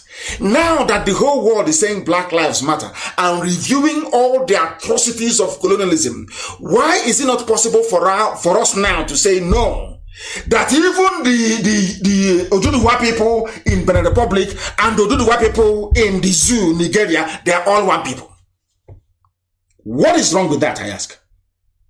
What is wrong? I ask. Is Lugard that caused all this problem? Today, people are saying, was the amalgamation of northern and southern Nigeria in 1914 a mistake? Of course it was a mistake. Who doesn't know it was a mistake? Oil and water can never mix. Can never, not now, not tomorrow, not ever. That is why there is no progress. That is why nothing is happening. That is why people graduate, come out of school with no jobs. Do you know the most frightening thing of all is that these graduates without a job, they are not even moved. They're not angry. They're not upset. They just get on with life and prayer and fasting. Why do you need to keep the zoo as one, knowing fully well that the amalgamation was a mistake? Why do you need to keep the zoo as one, knowing fully well that dividing people and conquering and ruling them the same way that the colonialists did was a very bad thing? Why can't we understand that? And in the midst of all of these things, in the midst of all this evil, you will think that something good will come somehow, maybe one day, but no. What is happening? Remember the list I gave you before, or I rolled out before, about those who are in power, where they come from? Are they not all Fulani people? Now listen, how Nigerian government officials diverted $800 million from secret oil sale. Who are the people that did this, Fulani? No EFCC, none whatsoever. The same people. Now, former NNPC, I'm just reading you only the headlines. I don't want to disturb you too much because I'll take some calls in a minute. Former NNPC boss Yakubu claims 98% of over 3.8 billion found in his house are gifts. Cash, 3.8 billion. Cash. Where is he from? He's from the north. His name is Andrew Yakubu. Are you following? One Nigeria. Are you following in this whole one Nigeria garbage? How they are squandering money left, right, and center. But there is EFCC and anti-graft. And he is fighting. Nigeria is winning the war, or should I say Nigeria is winning the war on corruption. The anti-corruption crusade. They have now received a certificate from Mozambique that they're doing very well. Rubbish. All nonsense. All garbage. 100 million barrels of crude oil shipped to China, sold for $800 million, shared by the late Abba Kyari, Malami, and Maikanti Baru and others. All Fulani. This oil is the reason why they want one Nigeria. And the most painful part is that we are obliging them. We are allowing them to get away with murder. That is what I don't understand. How can God create a people to become so submissively docile that all this impunity is happening day after day and they do nothing? And Onisamatu is in jail. And these are the people, they say in billions. Look at them, Fulani. And they want to go and arrest somebody in Iguacha. And they're calling Wike all sorts of names for defending a defenseless woman. So if Wike, they will arrest the lady and take her away, and those that received $800 million will be the ones prosecuting her. You people are sick in the brain. You people are mad. People are mad. Who are the ones going to do the prosecuting? The same people that sold oil to China, pocketed $800 million. Yes. Of course, the zoo has fallen. And they know it. That is why before we come on, they panic. They know the whole world is listening. And they are worth nothing before the whole world. They are worth nothing. $800 million. Not Naira, dollars. And you're in one Nigeria. Shame on all of you. Who is going to probe the oil fraud? Who is going to probe? One person said, so somebody tells Buhari, ask for probe. Which Buhari, I ask you? Which Buhari? The one that can address the public or the one who cannot? Is it the one with a hole in the neck or the one that looks like a 25-year-old boy? What is wrong with you people? Keep deceiving yourselves. Keep lying to yourselves.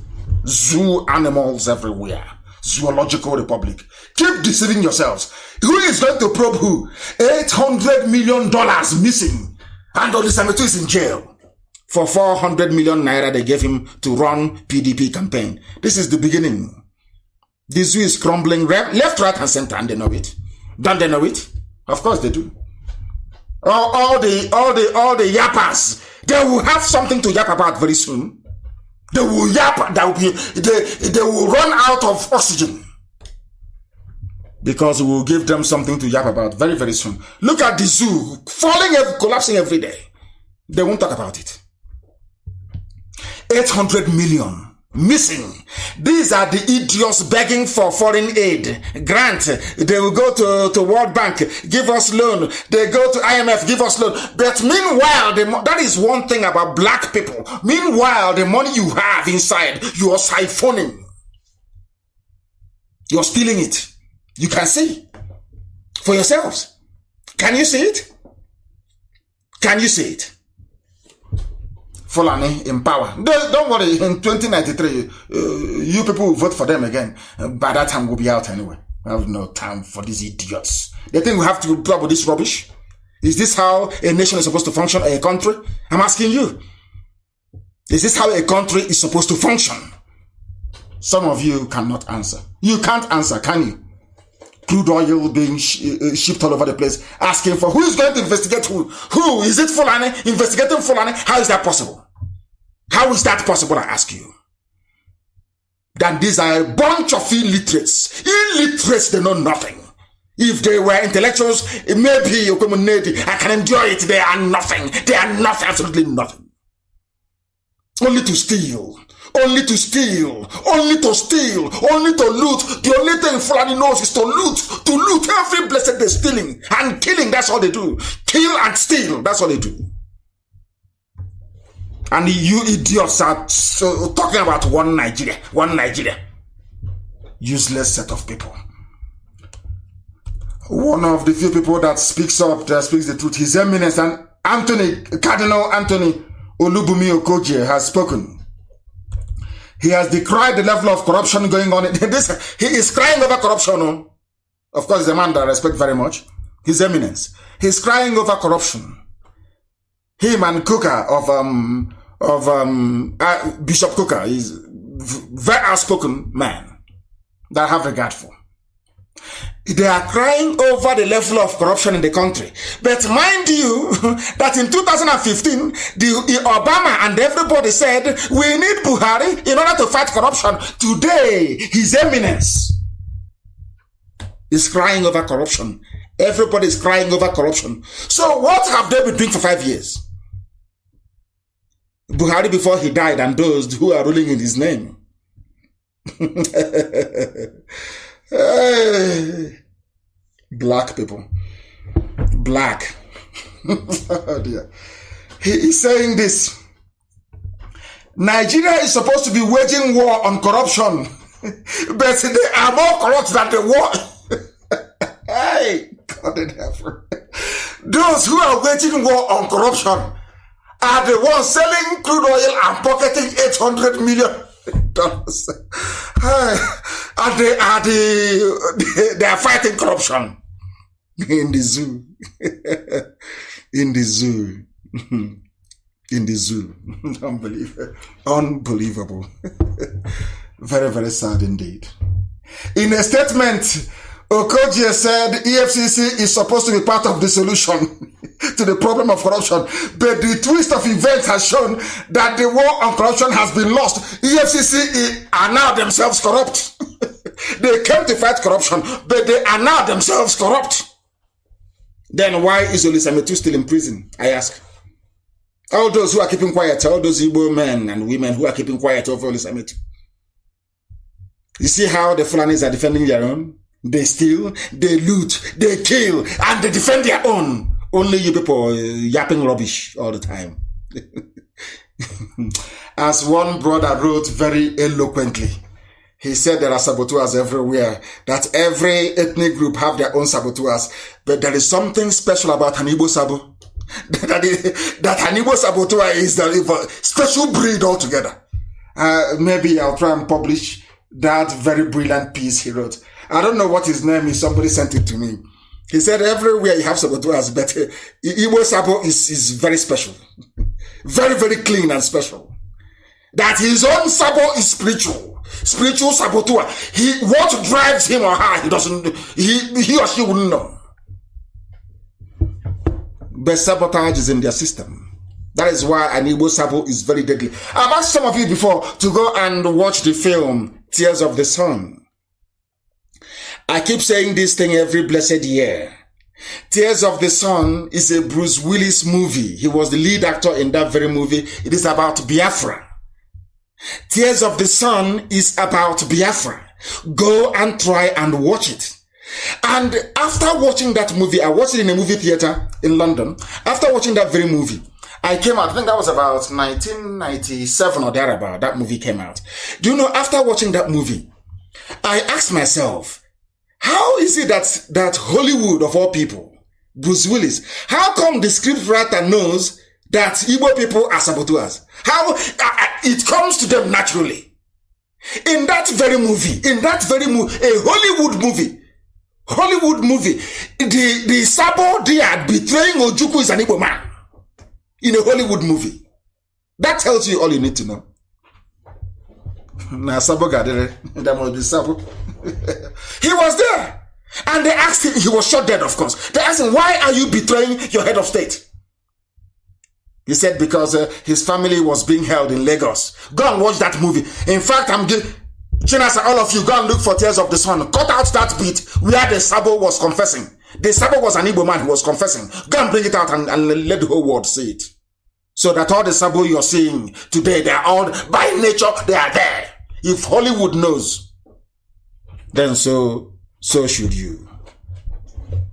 But we are IPOB now. We have frustrated them into oblivion. The zoo is adrift. The genesis of the problem was the amalgamation. Those that said, oh, we love it, many rainbow nation, many cultures, diversity, talking rubbish. Look at the diversity. It's bringing you death, corruption, looting, suffering, pain, poverty, disease. You can't see it.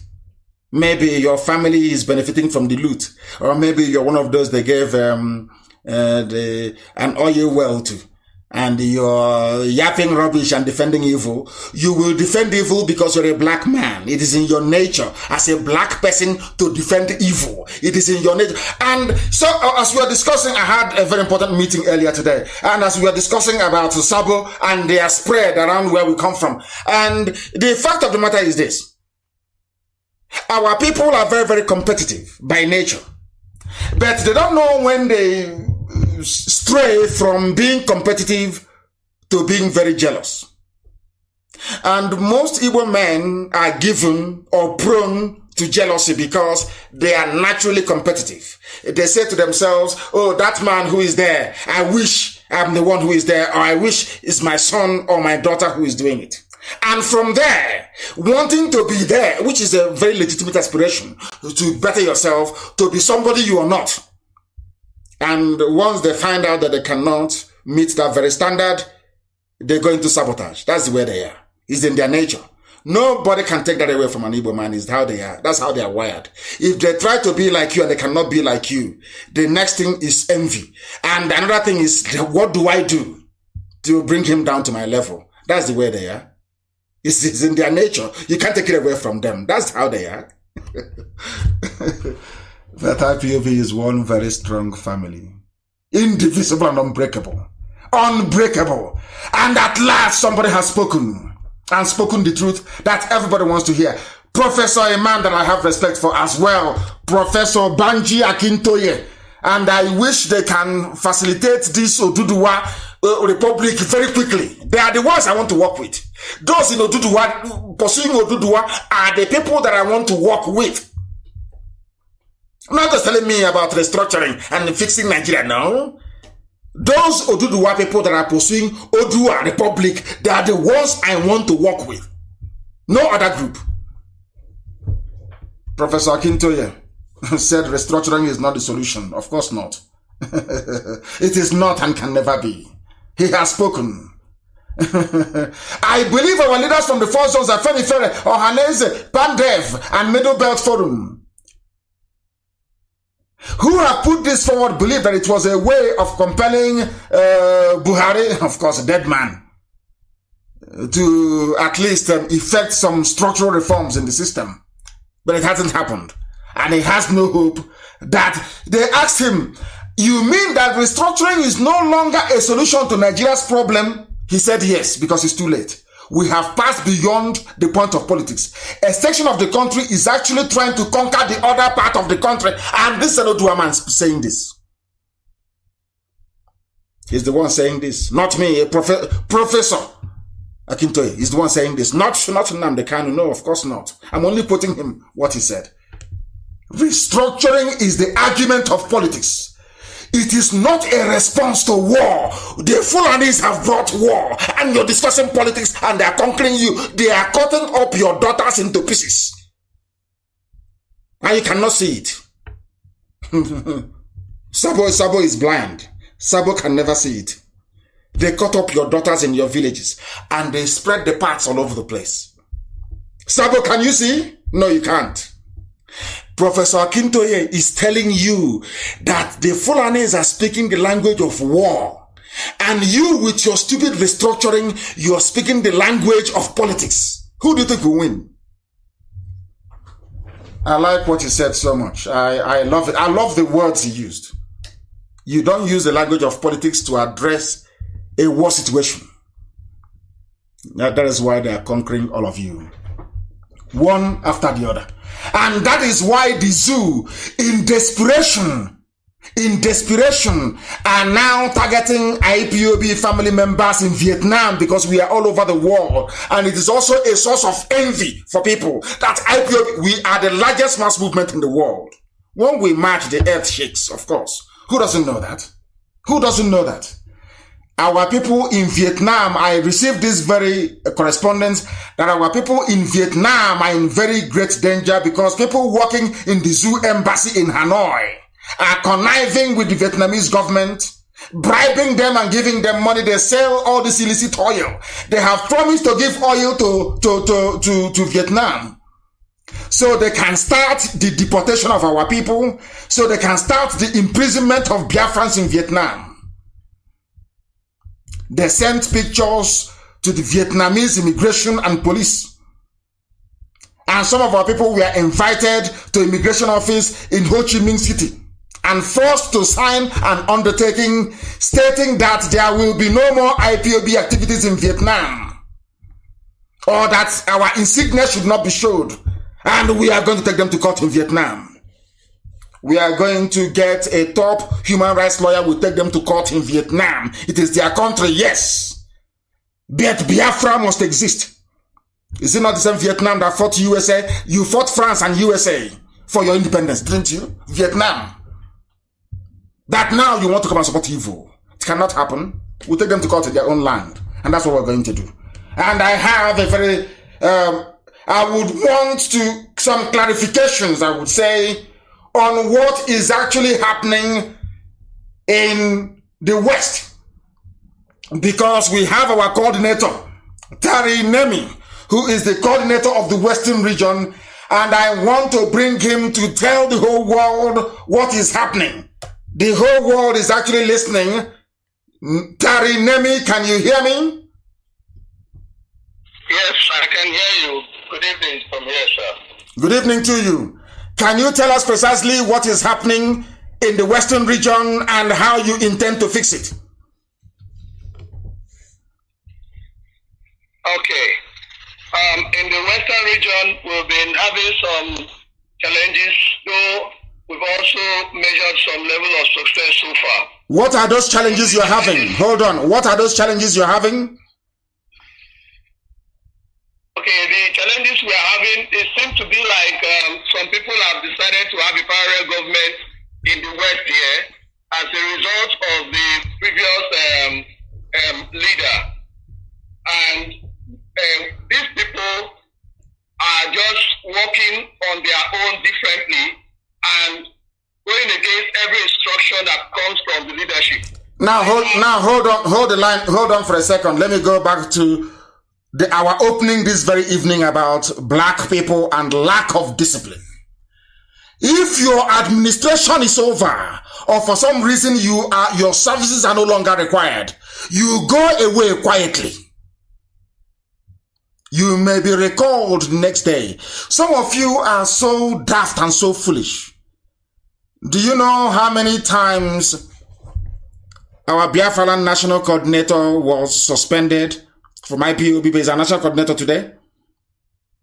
Do you know how many times Amarachi Giftibe was suspended? Look at her position today. What is wrong with you people? If your tenure is over, it is over. You hand over everything. I don't want you people to compel me to use force on you as stupid black people who cannot reason. Once your tenure is over, you hand over. And that's the end of it. Tomorrow you may be recalled to come and serve. Biafra is not going to be like the zoo or any other useless African country where somebody serves and at the end of their tenure, to go will be a problem. There will be no parallel government in Lagos. And as we are speaking today, you come back next week Sunday. If it persists, I will expel them from IPOB. Please go ahead.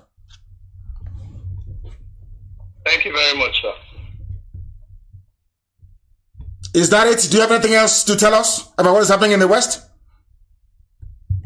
Apart from Lagos State, the Edo State coordinator has just cut himself off from the leadership of the West.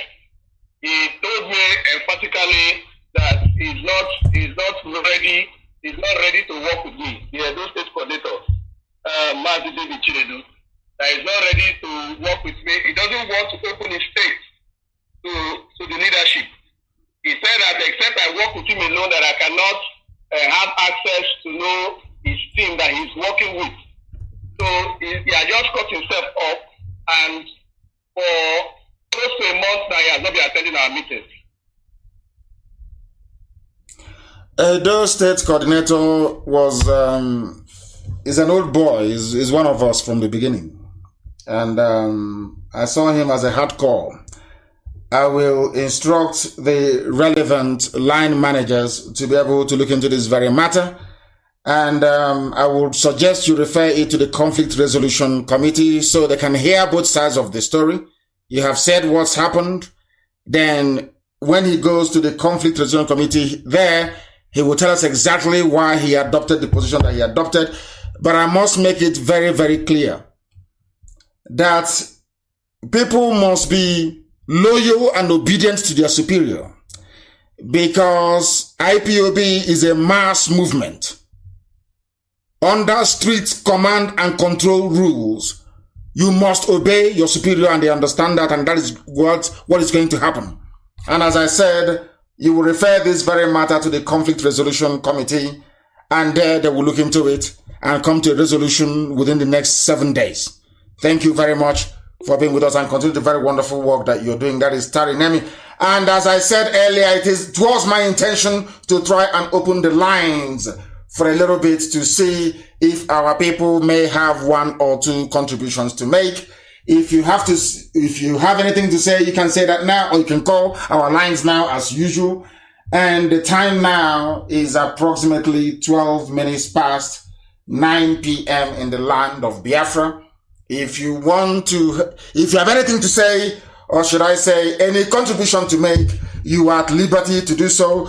But I must also announce this very evening, very, very critically please, I must announce that our people in Canada, I must say what they have done. The caller on the line, stay where you are, the caller on the line. I must announce this very evening what our people in Canada are doing. They are doing very well, fantastically well. But as I have said, Madam NNAMDI must have access to every IPOB account everywhere in the whole world, so we know what is happening. We don't want what happened to us in the USA before to happen to us again. We are criminals, took over our proceeds and decided to go and work for the zoo instead. We are not going to make that mistake. So Madam NNAMDI must have access. Our sister NNAMDI must have access to every account. But I want to recognize this very evening the Igbo Diaspora Development Agency in Canada. I repeat, Igbo Diaspora Development Agency, for their contribution of $12,000 to the coffers of IPOB to support what we are doing. We commend them extensively, and some people also in the USA, they are now waking up. As you can see, I no longer have terrible things to say about the USA, because our people are waking up. A lot of them are now coming up to do the needful. So USA and Canada, they are now waking up, and we are encouraging and asking them to do even more. We thank all of you. We thank all of you, please. Very, very important. And I have also a very special announcement to make. This is an instruction It is a direct order. It is an order. It is an instruction that from tonight, all attacks against our Oduduwa brethren, all attacks against Yoruba people must cease with immediate effect. As I told you, I had a very important meeting earlier today. Very critical meeting. In the next few days, you will hear the details. And in that meeting, we resolved that we are going to work together as a people. And I am asking henceforth, with immediate effect, every attack, verbal or otherwise, against Oduduwa entities or personalities will cease. Despite every provocation, you are not allowed to respond or to retaliate. But where a baseless allegation has been leveled against us, endeavor to respond to it by confining yourself to addressing those issues raised and not attacking the personality. Very, very important. You understand this evening, please. I know that the Janjaweed, the Fulani Caliphate, they will go and create many fake accounts with Yoruba names to try to provoke us, to attack us. Our focus is on Asorok, to make sure we crumble the zoo this year. As I told you before, if we fail to crumble the zoo in this 2020, it is our fault. We must crumble it this year. Our focus is on Asorok and to crumble the zoo. Very, very important, very, very critical. You are not to attack any Yoruba person or their entities. It is an order from me this evening. It should cease henceforth. It should cease henceforth. Please, I had a very high-level critical meeting with Yoruba stakeholders. Sorry, Oduduwa, I don't want to use the word Yoruba. With Oduwa stakeholders. And they are pursuing what we are pursuing. And we cannot be seen to be antagonistic towards one another. Because the Fulanis are the ones laughing and rubbing their hands with glee. We cannot give them that opportunity anymore. As simple as that. I have a caller on the line. That caller, are you still there? And can you, for goodness sake, hear me? Yes, I can hear you, my leader. Please, your name and where you're calling from. My name is Biafra Effiong. I'm calling from British Columbia, Canada. From British Columbia, you're Biafra Effiong. Where do you come from in Biafra land, please? I came from Isratai in Akwa Ibom, Biafra land. Thank you very much. Please go ahead. We're listening. Go ahead.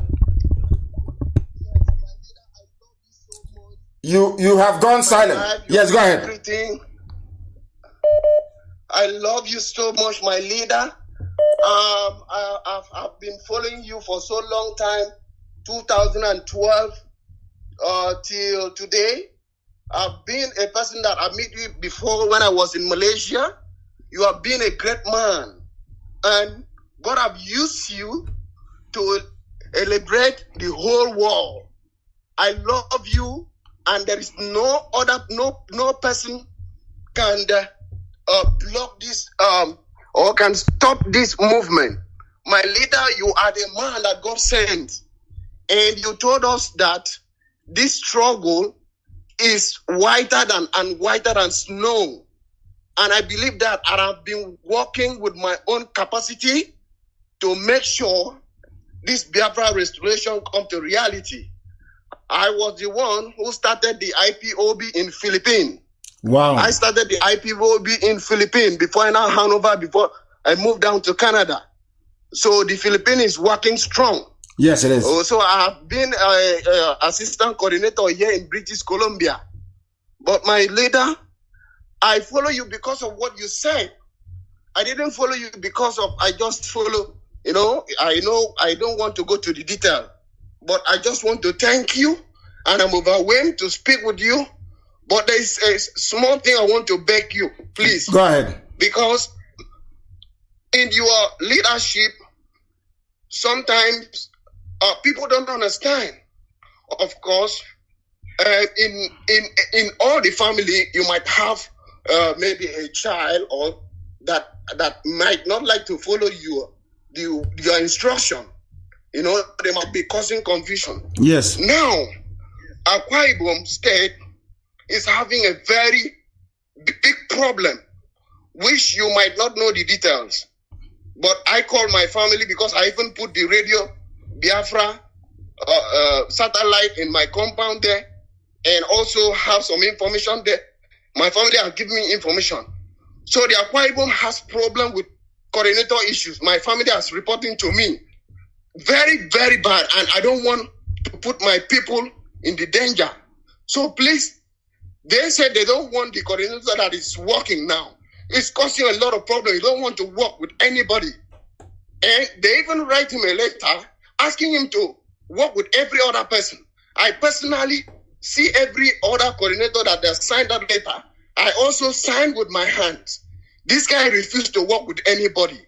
Till today, he doesn't want to work with anybody.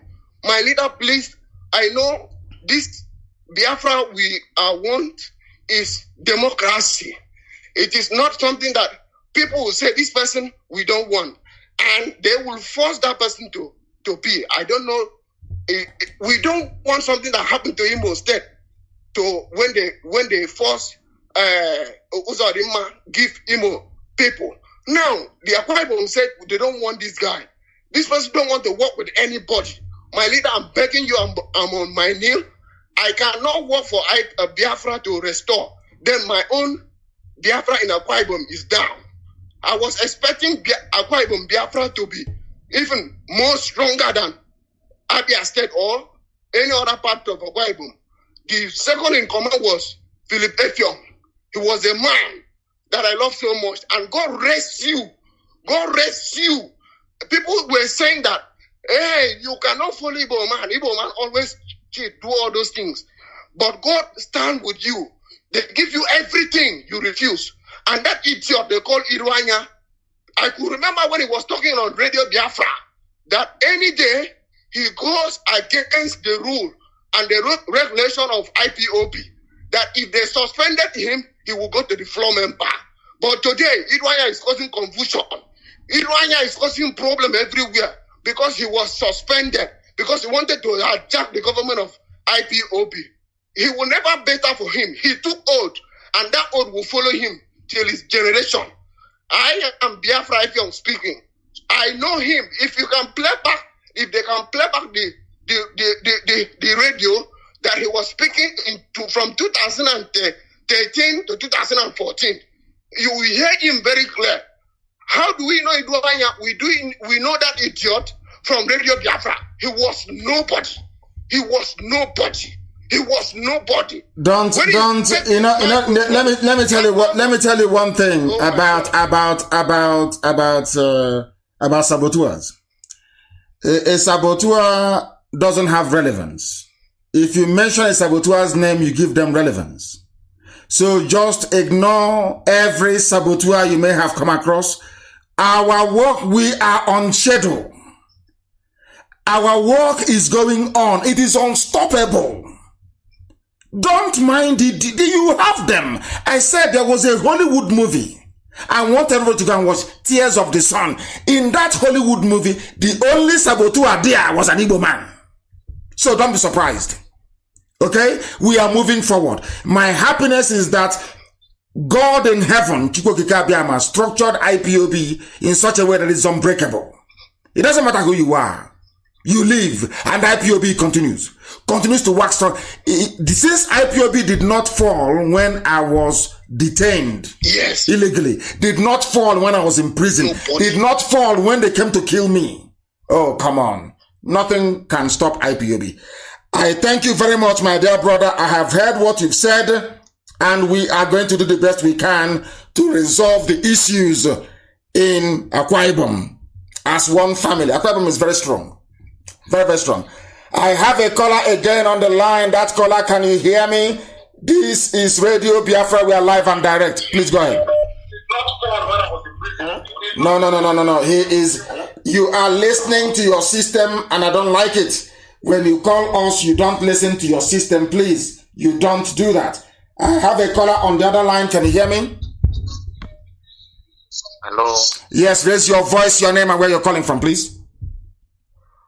MAZI, good morning from here. My name is Okebram Chiedos here from Umuaka. Umuaka is in Olo. Yes. In Imo State, Biafra land. Please go ahead. I'm speaking from India. From India? Greater Noida, India. Wonderful. Yes. Yeah, Mazi, first of all, I want to thank you because I keep saying it every time I draw strength from what you say, from your teachings, history, and everything. Sometimes people ask me, why am I so mad about Biafra? Why am I follow this man, even whatever he says? I deem it to be true. I told him that, listen, as a human being, when you lose these two relevance, you are never complete and can never function. Your history and your land. These are two things you cannot buy with money. Nothing can give you this. And this is what this man has brought back. This is what has triggered the mind of every young Biafran. We are following him because he can give us what nobody can give us. When somebody brings your history back to you, which is what is going to give you relevance, there's no way you can build without your history. You must know where you're coming from. And Mazi, you have tried enough to trace back our history that is older than 5,000 years to us and make us understand where we come from. And that is what we are proud of. Thank you. The first democracy in the world. Of course. The world was witnessed in Biafra. Of course. Biafra, the first democracy in the whole world, of course. Yes. These are things that when you look at it, you become proud of where you come from. An American can die under the flag of the USA. Why? Because they know their history. Yes. The reason why nobody can talk about Nigeria, nobody is proud of Nigeria, is because Nigeria doesn't have a history. And there's no way you can maintain a place that doesn't have history. It doesn't have history. It doesn't have history. You cannot come from Africa and you don't have history. Oh, your history starts from 1914. And Africa is supposed to be one of the oldest places on this very earth. And your history is only from 1914. It doesn't make any sense at all. And that is why they are afraid of us. That is why we are learned. That is why our enemies are afraid. And that is why we are unstoppable. We are unstoppable. I have said it before. Do not respond to Sabo. Don't respond to them. They are irrelevant. Without mentioning IPOB, Biafra, NNAMDI, KANU, they are irrelevant. In fact, without mentioning NNAMDI, KANU and IPOB, they are irrelevant. Absolutely irrelevant. Don't give them time and space by mentioning the names of idiots who do not matter. Irrelevant people. Please, very, very critical. We understand that. I have this caller again on the line. Can you hear me? Okay. Yeah, I can hear you. Mazi, I thank you and I congratulate you so much. My name is Osasu. I'm an IPOB under the banner of Uwasofia. Can you hear me? Yes, I can hear you very well, loud and clear. Go ahead. Yeah, good. Thank you very much for your work. So I cannot just go much deep, but... and where are you from, please? Where are you from? In Biafra land, where are you from? I am Edo State. Which part of Edo? Edo State, Igodomi. Igodomi. Thank you very much. Benin City, precisely. Thank you. Please. But I reside in Italy. You are in Italy. So what do you say to people from Benin who may not have embraced Biafra entirely? What do you say to them? Igodomi people, that is. What do you say to them? There are many are ready to embrace it, but they are still very much afraid because they know the history of their monarchy, or let me put it that way, if I'm not mistaken. You understand? I do. know there many embrace it, but they are afraid. You understand? But gradually we are doing the work. We and our sister Uwasofia. You understand? Yes, Owa is doing very well. Uwasofia is doing very, very well. And I want to encourage her to continue her work. Uwasofia is doing very, very well. Efe is doing very, very well. Tamono is doing very, very well. Our people, those of you, Darlington, all of you who are coming out, Biafra child, all of you are doing very well. And also Simon Epa, all of you who are coming out every day, they're doing very well. Please go ahead. Please let me talk a little bit. Go ahead. This Edo rep man, what's his name? I forgot his name. Please, it is my own opinion I want to give you a little bit. The leader should look into his matter because he looks to be coordinated very good in Edo State. You know, Edo State is so very sensitive. You understand? Yes. And he know much of Edo State. So when looking into his matter, you must look to his matter in a way that he understood Edo very well. Yes. You understand? Yes, I know. I know. I understand what you're saying. So that this can work well there. You understand? Course. Yes, yes. It's long I've heard of him anyway. I've never talked with him anyway. But just because of our past working hand to hand together, I'm even planning now that each time I go to Edo State, I will see him and we will visit some important place that will even enhance or enrich the movement of IPOB. Okay. You understand? Very well. But I will be saying that I still want to encourage you a little more that you should not distract and no matter the circumstances, we are behind you. No matter the obstacles, no matter the deceit, or no matter the frustration the enemy would like to cause, we are solidly behind you. You understand? Of course, I know that. How many are there? How many are there? And thank you very much. I've heard what you've said and also your counsel. I have a caller on the line. This caller, can you hear me? I can hear you, MAZI. My name is Chukwu Emmanuel Ike Chukwu. I'm calling from South Africa, the coordinator of Indigenous People of Biafra, IPOB, KZN. Thank you very much. You're welcome to the program. Please go ahead. MAZI, you made me a happy man on the singular tweet you made last week. You say that you are going to marshal out plans to stop the Janjaweed access to the oil money. Of course. Please, that thing you said have made me a happy man. Since I joined IPOB, I've been following you and I've been doing whatever you ask us to do. But that your singular tweet have made me to submit my soul into the IPOB. I've been submitting my body. I'm pleading you in the name of Chukwu Kikabiama to facilitate your plan. I will. And you will see what will happen this year. You will hear it. Thank you. You will see it. Thank you. Thank you very much, my dear. And the whole world will understand how serious we are. They will know how formidable we are. Very soon, of course. They'll be on the run very, very soon. I have a caller on the line. This caller, give us your name and where you're calling from, if you may. Hello, my name is Mr. Robert Unebu. I'm from MBC and I'm calling from Tyler, Texas. Thank you very much. Please go ahead. Yeah, first and foremost, I want to commend you for the great job you are doing. You have really proven to us, the Igbos, that we have a leader. And they've also made us to understand that what we're going through right now will ultimately come to an end. You know? Yes, sir. I commend your strategy. Forget about all those people, you know, who appears to be gullible, that's where I refer to them, or who are kind of parochial. Because going by what I think Lord Lugard, the book he wrote, Dudua Mandate in Tropical Africa, he referred to us as people who live by the moment and who don't have any apprehension for the future. But I'm glad that today, with you, you have proven to the whole world that we are far-sighted people. You know, we know where we're heading to. You know, of course. I was born during the Civil War, so I understand what it means. So when people who were not part of that tragedy talks, you know, I pity them. You know. Yes. So don't divulge your strategy to anybody. You don't owe anybody anything. Keep on planning what you're planning. We're strongly behind you. Of course, I know that. You know, I have no doubt. We are strongly behind you.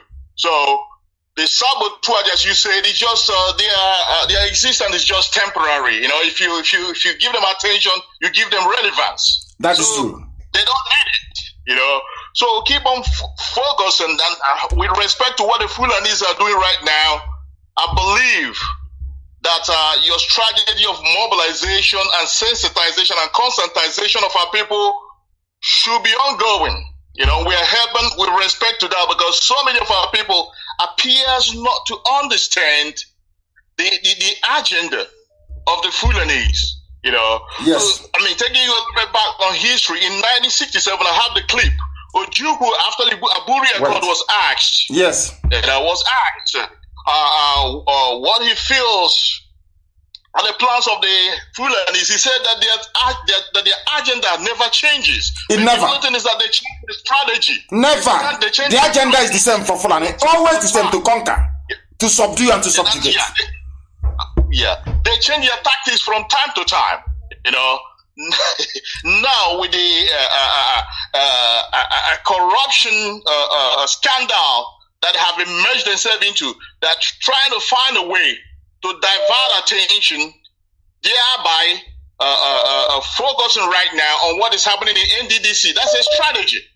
Of course. That's a strategy. Of course. So we have to keep on mobilizing our people so that we be on guard, we be on alert, you know, of course. In fact, to prevent them from castrating, because I'm quoting the word of Ojukwu. He said that what they want is to practically castrate. And that's what I have done. That is why that was why in Imo State, in your state, because you're from Mbisa, that was why they managed to plant somebody from the 4th position into number 1. That is an absolute castration of Imo State as a whole, not just one individual. I thank you, my dear brother, for calling. I have somebody on the other line, that very person. Are you still there, and can you hear me? Yes, Mazen and KANU. This is, can you hear me, sir? Loud and clear, please go ahead. Okay, my name is Moses Arimado. I'm from Ngobala in Imo State. I'm calling you from Ohio, United States of America. And they were one name. Okay. Thank you very much. Thank you. Thank you for calling. Please go ahead. Well, for the matter of this forum, this platform, I have few questions for you before I go into my main question or contribution this evening. Please bear with me. You ascertained that Elohim sent you. Am I correct? Who else could have said? How could I have survived if not for the? No, go with me, please. Yes, I'm with you all the way. Yes, of course, of course. All right. Yes. You also, without hesitation, also in agreement that you are also in agreement that you operate by the directives of El Shaddai. Am I correct? Absolutely. Wonderful. And also, good. Now, if you look at the laws and the instructions given to Moses in Torah, Elohim made it clear to Moses what the expectations were for the children of Israel. Yes. And in terms of, murder, in terms of kidnapping, instead of doing evil, it made it clear. Now, I am appealing to my Biafran brothers and sisters that the kingdom of God is at hand. When Biafra comes, there will be no nonsense. There will be no room. We are going to follow the Torah. We are going to follow the law of Elohim. We are going to do things according to the children of God. Therefore, we are not going to have time. Our money is not going to be used to build prisons for criminals. Our money, if we are to build prisons, is going to be for those that committed minor misdemeanor, like traffic offenders or those are not paying child support. But for criminals, for those that looted our treasury, for those nobody can loot treasury if you don't even have money to loot, because our balance is the way somebody do it you are in Ohio. If you go to Times Square in America, you see how much America has in their Federal Reserve, how much they have borrowed, and how much interest they're paying back. That's how it's going to be in Biafra, and there'll be no money to steal from anywhere. If anybody steals money in Biafra land, you'll be tried and you'll be hanged in your father's compound. The nearest street to your father, you'll be hanged at that very place. Biafra cannot be like any other useless African country. It can never be. Exactly. That is where I'm getting at. That is why we are going to use their bodies to feed our fishes in the ocean because there's no room to put them in prison. For what? Why should we condone evil? We cannot keep them. There's no room for them to be prisoned well so that we can entertain them and use our money and feed them. No, we will use their bodies and feed our fishes in the ocean. Now, this is the time. All Biafran people must repent now. The kingdom of God is at hand before Biafra comes because there will be no mercy. This is not a joke. We cannot tolerate what is happening in Zoo in the holy land. It can't happen. Biafra. God is my witness. It can never happen. And my dear brother, I thank you very, very much for your call. I thank you very much.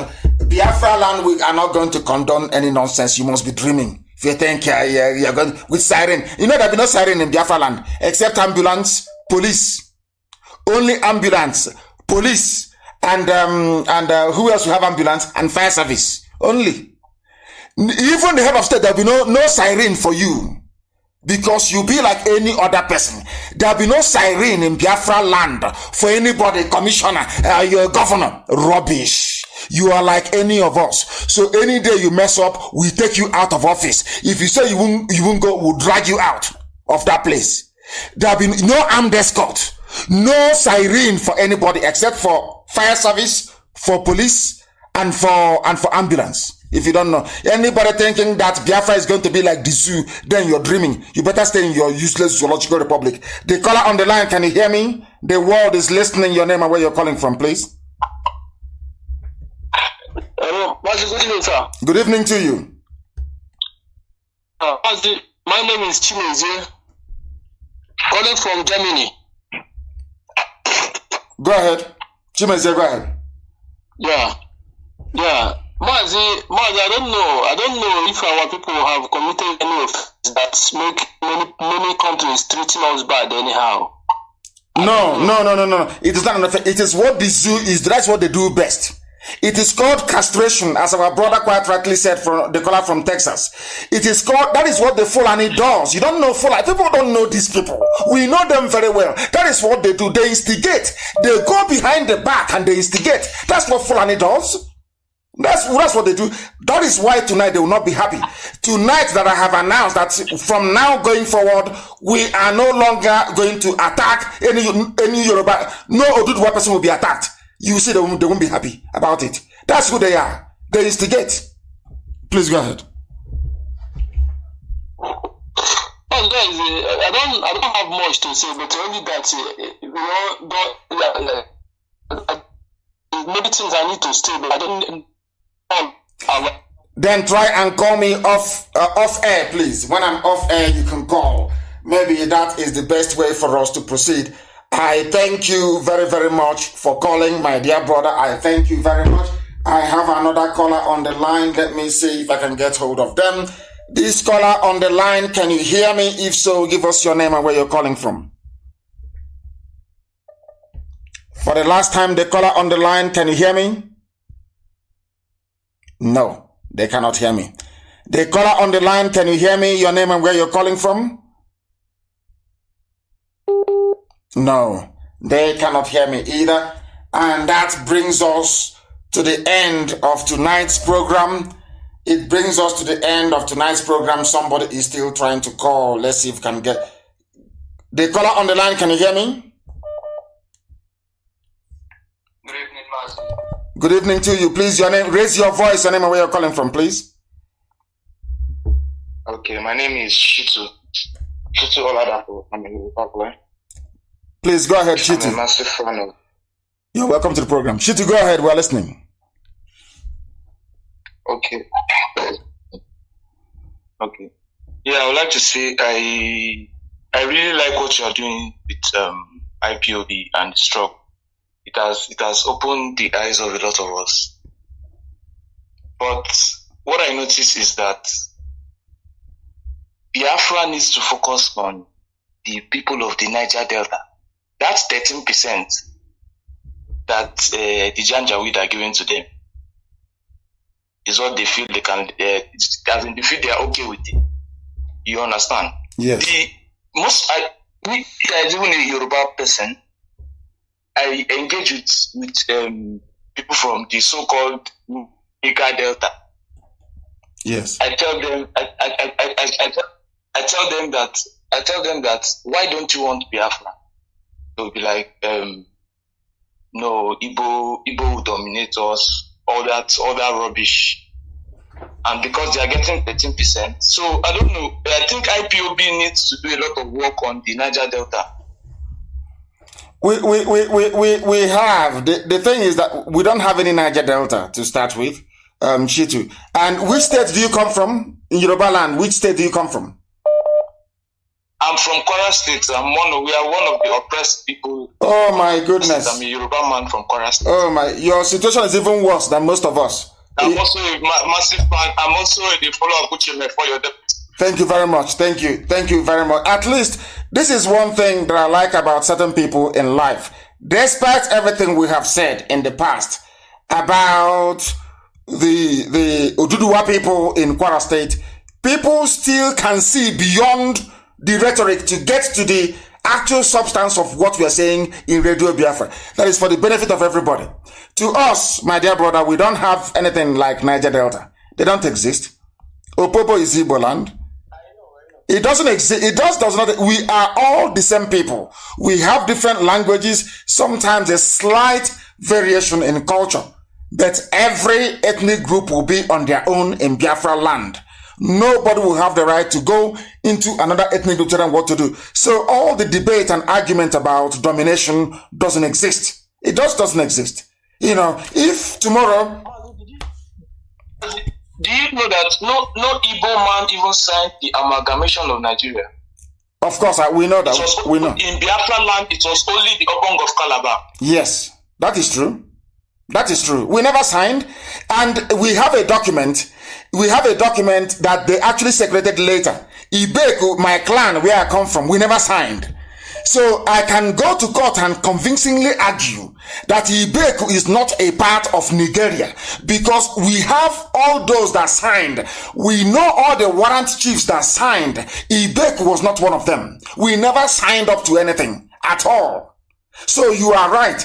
But we know what the British have done and what they will continue to do to us. But I don't know why I picked that very call. And you see, it's somebody, a Yoruba person from Kwara State, an Oduwa person from Kwara State. Unbelievable. I don't know what touched me to pick that very call. I thank him very much for calling. And on a day that I announced it, that nobody is allowed anymore to attack or to malign a Yoruba person and a Oduduwa person, never. Because we are going to work together. And not like before. This very generation is different from the past. And big things are going to happen. Just watch this space. I thank you all very much for listening to us this very evening. And as always, you must take home with you what we have preached. That is why we are as formidable as we are. Indestructible. This very family of heaven itself, IPOB. That is why we say with every ounce of conviction that Biafra to some people may just be a nation, to others it may be a metaphor for something that we don't understand, but to us it is our religion. And here on Radio Biafra is where we worship, because Chukwu Kikabia Maprumi Henine Elohim Adonai El Shaddai is our God. From here, it is good evening.